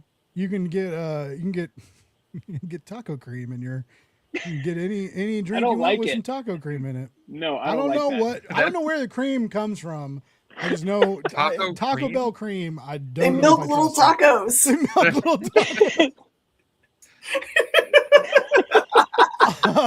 I know I just said that we're about to announce Blake's Buzz is going to be working with Laguna Studios on intense crowdfunding projects, but I'm about to go be a full-time taco milker, and I'm not saying that. I just want you to know. Everybody watching this, my people are used to it, but I just feel like the EX, like, who's gonna watch this? Like, you're gonna please put this on in your comic shop. They're gonna be like, who's this guy eating hot dogs? And then they're gonna be like, oh, do you have this comic he's talking about? They're gonna be like, no, that's on Kickstarter. No, you gotta go to Matt's website and buy it. You can't get the comic here. Well, now we've got Taco Milker. Yeah. That we can make into a comic. Yeah. The old taco milker. I'm gonna look this up. I know I'm gonna regret it. I don't know I can't remember what they call it. Don't do that. Because you're gonna go down a rabbit trail. When you DoorDash Taco Bell, you have to like pick a drink, and you have to scroll through like a wild assortment of drink options. And I'm just looking for like Diet Mountain Dew, and then like sometimes I'll risk it all and I'll just go full sugar Baja Blast, because it's like, what's it gonna do? Kill me? Yes, it will. I'm diabetic, but it'll be worth it. But no, it's just, sometimes I usually just get the Fountain Diet Dew. But you gotta like scroll through all this stuff, and now when you scroll through it, it's like, do you want like Mountain Dew with cream? And I was like, no. Why? Why do I like give me an extra shot of caffeine? That might be cool. Give me like a little Mountain Dew with a little extra Mountain Dew buzz espresso? in the guts. What'd you say, Tommy? Espresso. Mountain Dew espresso. Oh, there we go. I'd go back. I could do that. I go back to coffee, or like a red eye with like mixed with Mountain Dew. Make like a real red eye with like 2 shots of espresso, and then pour an ice cold Mountain Dew in it to cool it down and chug it. And now, oh God! Could you imagine just feeling alive? All I can think now is like a Mountain Dew with like a little Sabrina Carpenter sticking out of it.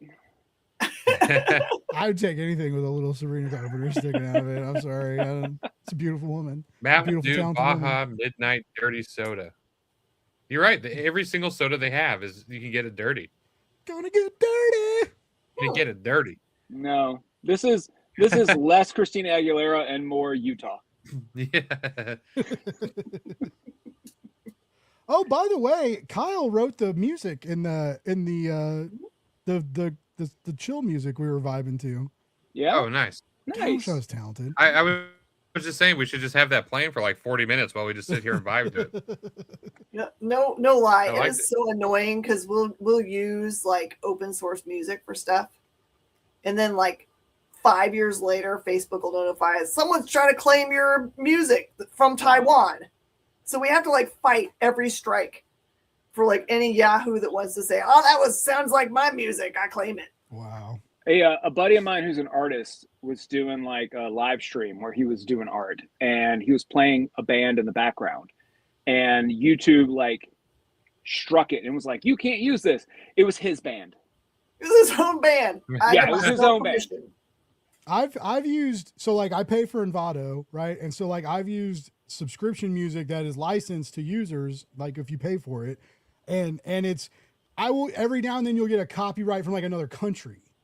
So like I've had Germany, and it's like the Germans won't have audio in your comic book videos, and I'm like, okay, I'm so glad I pay for these services that I don't even know what they mean anymore. What? Nothing's anyone's.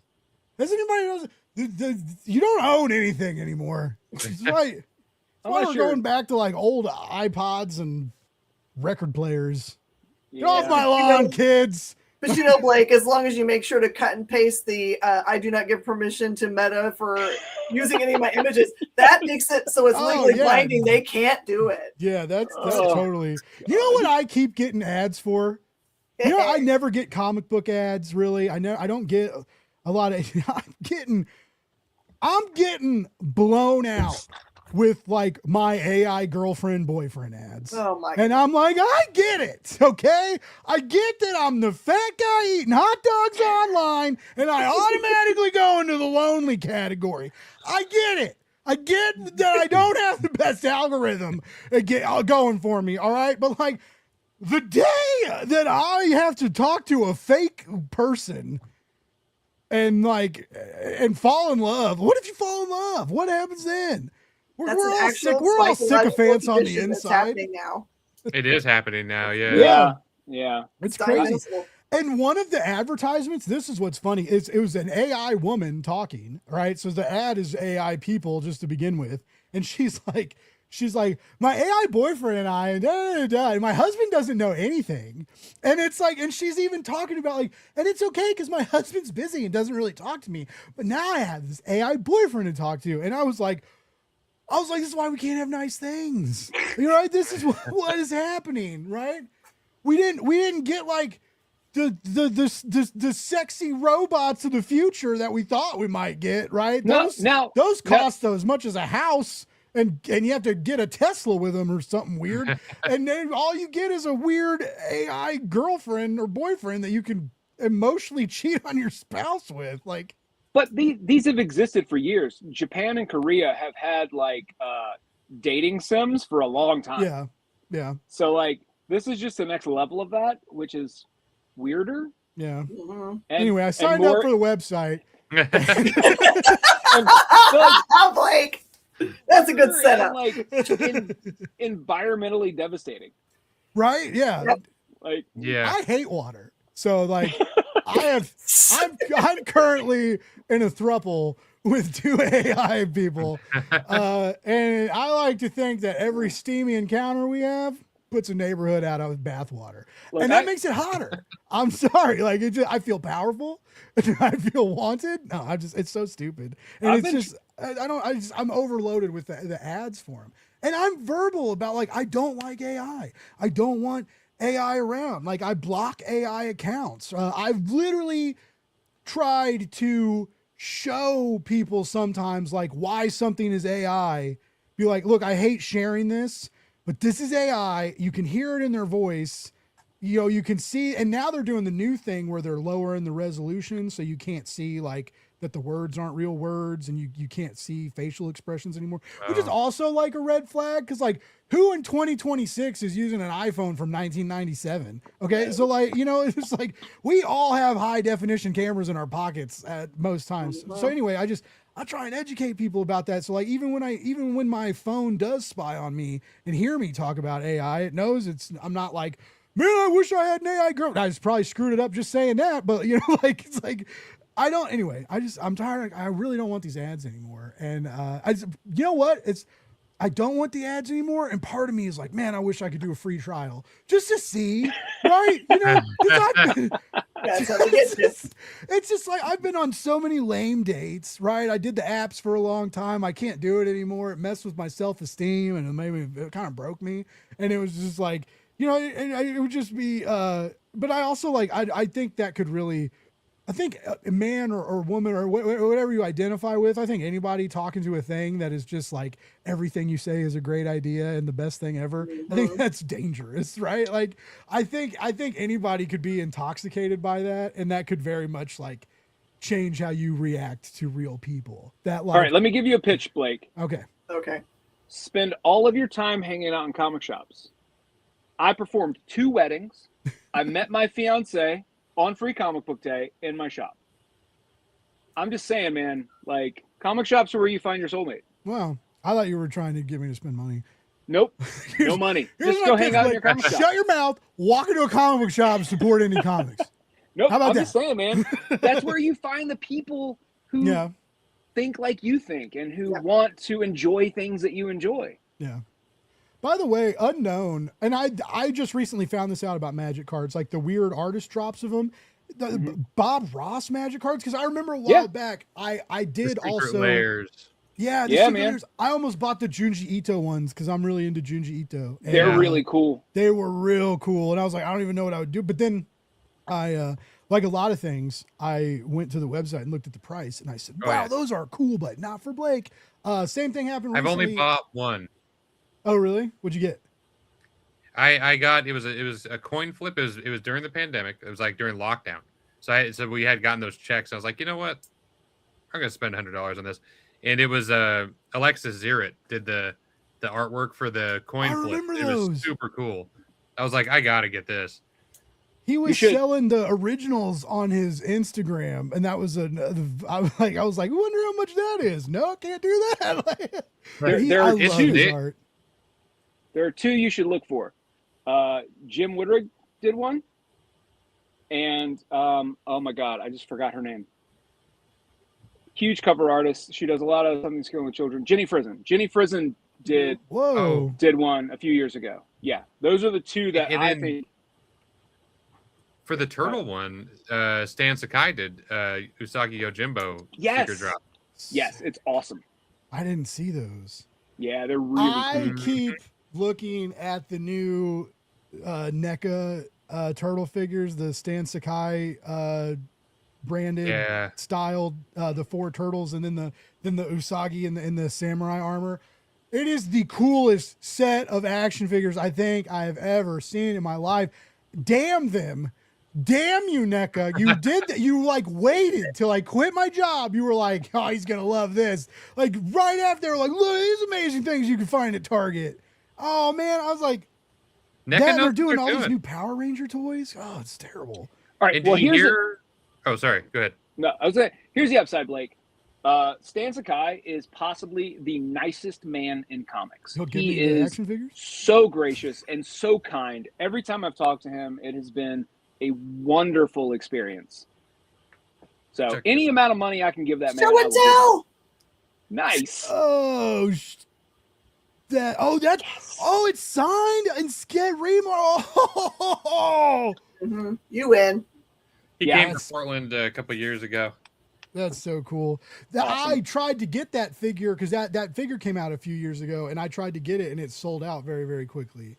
I was very lucky. I think this is like, well, people still like Target, and I was in a Target. They had just one, and I was like, I'm getting that. I like slid down the aisle, you know. Right. Yeah. Some number of years ago, he was the guest of honor at Baltimore Comic-Con.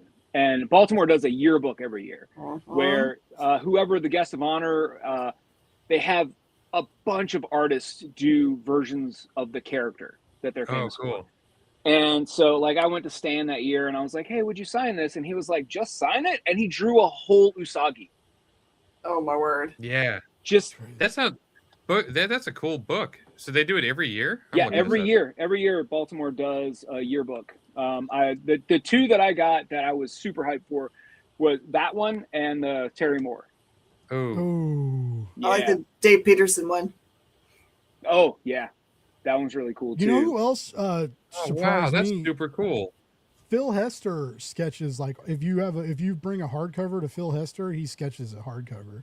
Like I gave him the Gotham Year One or Gotham, I can't go whatever. Yeah. Him and Tom King. There's a mouse guard one. But he Yeah. did the he drew a Slam Bradley in it, and I gave it to him to sign. Oh, that's 'Cause I was cool. I was like, hey Phil, Phil kind of know, like we kind of know each other and from Planet Comic Con, and so like I don't know, he recognizes me, which is crazy because like Phil Hester's an icon, but whatever, he's a good dude and I love him. Anyway, I handed him the book. I was like, hey man, will you sign this?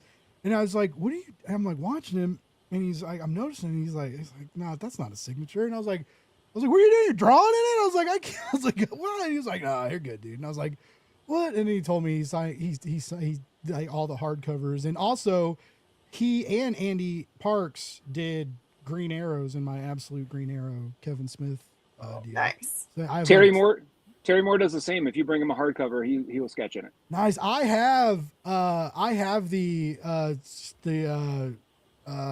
Strangers in Paradise, the hardcover omnibus. Yeah. With the 3-volume hardcovers, like the 2 Yeah. omnibus hardcovers, and then the cover guy. Like Mhm. that's like one of my prized possessions. He drew in both of mine. That's so sick. Yeah, we had him out at our store some number of years ago, and he was just the chillest dude ever. He's early Blake's Buzz days. He was like one of my bigger gets, you know. Yeah. Like, and he was doing a Kickstarter, and I hit him. I was like, hey man, I talk about Kickstarters online if you're doing. And so anyway, he ended up coming on the show, and it was so cool to talk to him. He's so chill. He's just like Yeah. he's just Yeah. like a super chill, nice guy who draws the most wonderful noses And the in most comic beautiful books. women in comics. Yeah, women in hands general, down. but he every nose he does is absolute perfection, right? Like it's just, like I love how he draws like Roxanne, right? And I love I love her hip curves, and it's and it's just like the little details he gets, especially in like their face, and and so like he's so good at that. But yeah, and I talked to him about this live, and I was like these noses. I was like, hey. But I just love it. They're all like these adorable little button noses, and even like on the men, like it's just like it's just one of these things, and it's just no matter what he draws on a page and how crazy it is and gorgeous it is, like I'll fall in love with it, and then I'll go look, and I'll be like, yep, every damn nose is perfect. It's just like I'm watching his nose everywhere. I'm weird, guys. I'm sorry. He's one of the few creators where like if his next project is crayons on a a bag for You're buying $50, I'm gonna buy it. I'm gonna buy it. No problem. Yeah, he's I'm going he's a down the good rabbit guy. hole in these books now. There's a Tick one, Mm. Archie. Yeah. Oh man. Yeah, Baltimore has the best yearbooks, man.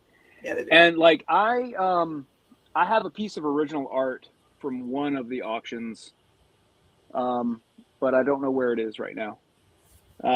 From some number of years ago, a friend of mine, a local artist, had a piece in there, and it did not go for as much as I thought it should. So I kept bidding it up, and then I won it. Yeah, I'm trying to do Baltimore. I want to do Baltimore maybe next year. I'd like to do all. That's one thing. My one regret. I was kind of, well, and I don't know, but like I really thought I was like, man, I might start getting like flown out to cons. Like I was like, am I gonna be like Ming Chen?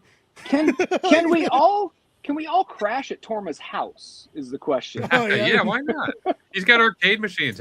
Has he shown you his basement? I've seen pictures. Yeah. Oh my god, the treasure trove of that man's basement Wow. Yeah. is insane. It's like a comic store. I mean, he has like straight up comic racks Yeah. with like a bunch of arcade machines. Yeah, it's nuts, dude. Oh, that's sick. He Torma's would. one He of the would- coolest he would people have in the an industry. arcade in He his is. basement. He's that guy. I feel like. Yeah. Torma's He's awesome. good people. I was really glad you introduced me to him. Like he was a really good guy. Also, I'll just shout him out. He's texted me a couple of times asking how I was with the recent life changes, and he also texted me. He was like, these people are hiring, and so like, I was just like, oh, I was like, yeah, he barely knows me, and it's just, he's like checking up on me and sending me job studies. Like, so yeah, just such a very cool, like a real cool dude, but like cool. very nice. And that's part of this community, that the Comics Pro community, that like this EXP community, that big warm comic hug. Like that's what I love being a part of. Early on, Definitely. when you were talking about want to go to Comics Pro, I immediately took a picture of the screen and sent it to Torma, and I was like, "Hey, Matt wants to go to Comics Pro," and he was like, "Yeah, maybe he should just sleep in my room." So, I mean, yeah, why not? I'm down. I want to go to Comics Pro. It seemed like it was a blast. Dude, it for me as a comic retailer, it is the most important week of the year. Absolutely. And it's not even about like publishers are giving us information about stuff that's coming up. It's the networking with other retailers and, commiserating about problems that we all share. Yep. And like when there are huge industry problems, I get to sit in the room and watch people fix problems. And sometimes I get to be part of the solution. Yep. It is an incredible week for the industry. Anyway, retailers are awesome. Like I've had a chance to know some really cool retailers in my time. Like I'm lucky to where, like I've lived and stuff. And like Joe Field, I went to his store for a while. Eaton from Cape and Cal. I love him. That dude's awesome. I got meeting him at Comics Pro was awesome, and I still when I was going to college, I went to Leaf store, cool Mission too. Comics. Yeah. And then up here in Portland, man, we got Katie, we got Andy, we got Chris from over in Vancouver. I mean, it's just nothing but awesome people. Someone said in the chat, Matt, that you're in one of the best locations for comic shops. Oh yeah, that was me. Oh yeah, it's true. I mean, and then as the far as, only guy talking in the chat. Yeah, I talk a lot. It's like you throw a rock over here, you're gonna hit a comic professional. Yeah, like it's crazy. That's why we came here. So yeah, I mean it's really cool. Hell yeah! Well, guys, we have gone over 2 hours, and I apologize again. That Blake Morgentide hour, we're working on it, but we're not. We're really not working. It's one of your trademarks, man. You're like a Data Bros tight 60. But it is getting late, and I know Jen's had dinner made and prepared for her. Of course, we does them. You guys saw me. I just scarfed 4 hot dogs on a live stream. I don't know, man. I thought it'd be funny. A guy in a hot dog hat eating a hot dog. Hey, it worked. It's a funny hat. What you gotta do is you gotta give like a recipe. Every time make like a new kind of hot dog or whatever. This is like Chicago dogs. We didn't. I didn't have a lot of time because I didn't plan this a lot, and I like instead of putting like my Blake's Buzz assets on the EXP StreamYard, I was air frying hot dogs before the show. So, but yeah, maybe I'll do maybe I'll start the show with like a weird hot dog. Yeah. Anyway, what I'm trying to do is wrap up the show. It's impossible. It gets harder and harder every time. But it's the reason why it gets harder and harder is because all you people are so fun to talk to. All you people in the chat who leave these amazing comments is so fun to interact with you. Tommy, I love you. Jen, the stuff you do on your channel and for indie comics and for retailers, you're amazing. Matt, like I've said a million times, you're just a phenomenal illustrator and a storyteller. And I really, really encourage you. I was gonna I put it over there. I was gonna show the book again. But yeah, I got you. You bust it out. And if you want the QR code or whatever to get it, it's on my website. That's my. There it is. Nice. Bing. Not gone yet. Issue 1. There's only 100 of them, hand numbered. You get a hand sketched card with it. It's very, very cool. I really encourage you to do it. And I scream this all the time to support indie comics, right? and you really can't get more indie than this. He is folding and stapling and printing these things himself. There is heart, blood, and soul in these pages, and so you really got to check it out. And once you start diving into Matt and his artwork and his stories, I have a feeling you'll want to keep an eye on him, because always stoked to see what he may be doing next. Everybody who joined tonight and hung out on the chats, thank you so much. New viewers, I'm so excited to bring my weirdness to you on Wednesdays. This is it. We talk, we tell weird stories, and I try and find some cool comics to talk about. So yeah, and also if anybody's interested in what I'm doing, I don't have links to this, but if you follow me, you'll see stuff. We're doing late pledges for Sold to the Berserkers right now. It's a very spicy, not safe for work comic that has just absolutely gorgeous art, tons of cool stuff. You can find that on late pledges on Kickstarter right now. You just search for Sold to the Berserkers. And then also we are in a pre-launch for the Shaolin Nun, which is some killer, just like brutal, physical, and also touching, inspirational, like kung fu comics. And I'm gonna drop this and just let you know this is gonna launch next Tuesday on the 21st. Okay, and for our early bird special, it's what the campaign is for is the first arc, right? So it's issue 1 through 6, the first arc. You can get issues 1 through 6 for the first 24 hours, 6 issues on Kickstarter, $30 plus shipping. There are no cheaper comics on Kickstarter. We are only doing that for 24 hours. And if you are a digital person, you get all 6 issues digital for $15. So 15 and 30, that's our big early bird push.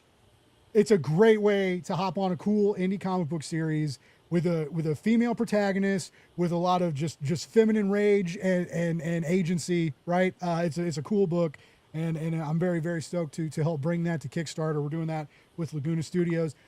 If you do miss the first 24 hours, our pricing and bundles are pretty competitive. Like, we got some real cool bundles and variant bundles. There's 6 issues of this thing. So basically what we want to do is just make it times are tough. Not everybody's got a Kickstarter comic budget anymore. Not everybody has a comic book budget anymore, right? Things are tough. A lot of people had bad tax news recently, right? And so that we just, we're trying to help. And a $30 6 comic package on Kickstarter is about the best we could do. We can't give them away, but it's close. So anyway, really encourage that. Check that out. You can find all that cool stuff on my socials. You can find me, Blake Morgan, Blake's Buzz, pretty much anywhere. If you see a bee and a hot dog, I'm probably close by. I forgot to have you guys, Jen, where do you have like website, mailing list, anything for people to follow? Now just follow me here on the experience. Okay. Tommy? The shop I'm at now, we only have Instagram. It's Mulligan's TCG, but I want to let you all know that we're only 2.5 weeks from Free Comic Book Day. So Man. we I know we didn't talk about that at all tonight, but just putting it out there. 2.5 weeks. That's the most important day of the year. Wow, it is. It's the most wonderful time of the year. Yes. Christmas pretends to be, but it's not. Yes. It's Free Comic Book Day. Matt, what about you? I got the link to your shop and the book in the show notes. Social media, Instagram, anything you want to shout out? Matt Harding Art everywhere. Just you can find that on Instagram. You can find that on even Twitter. Even though I don't really do anything on Twitter anymore. You can find it on Blue Sky. And matthardingart.com is my website. Hell yeah. Follow these wonderful people, especially if you seek out Tommy, because Tommy's getting ready to launch his own deal, right? So yeah. I'm just going to talk about Free Comic Book Day. Don't follow me. I'm Tommy. My name's is that a good impression? It's terrible. That was good. That was great. That was perfect. On YouTube, it's Mad Prophet Comics. I will eventually actually start my channel on every other social media platform. It's Tommy Mad Prophet. I've had the same handle for 30 years. Hell yeah. He's a good nerd, folks. Follow him. Follow Miss Jen. Follow Matt. Follow me. Follow everybody. Follow your gut. Trust your heart. Everybody, thank you so much. Thank you for your time. Thanks for coming on my show. People in the audience, thank you for listening. EXP, thank you for bringing me and my whole weird mess onto your network. I hope you don't regret it. I don't. And I'm we want to thank excited. we want to thank Dirty Mountain Dew. Our unofficial sponsor. Oh, Order $2 made. bucks. Oh, yeah. Nice. All All right. right, yeah. hit the video. Oh yeah.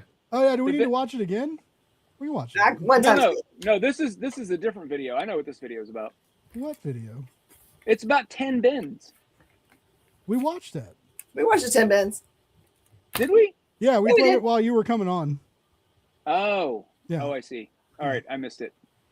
But that is a good reminder to snag the Ben 10 exclusive variant, which I'm sure if you're watching the EXP shows, you've heard them talk about it several times. It's a beautiful cover. The comic inside of it, with the preview pages and stuff I've seen, and Joe Kelly's scripting it, like, come on, it's going to be a super amazing first issue. Get that exclusive, get the black and white, get the virgin copy, might even get a little remark somewhere sometime. That's what I would do if I were you and didn't quit my day job. Don't do that Dude, either. that black and white virgin cover desperately wants to be drawn on. I know the top, it would be, Yeah. it'd be Yeah. perfect. It looks so good.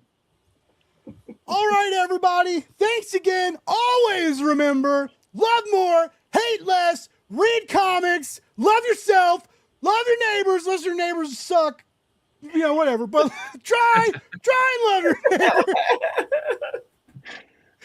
I will see you all next Wednesday. I'm so excited to be a part of this network. Thank you, everybody, and have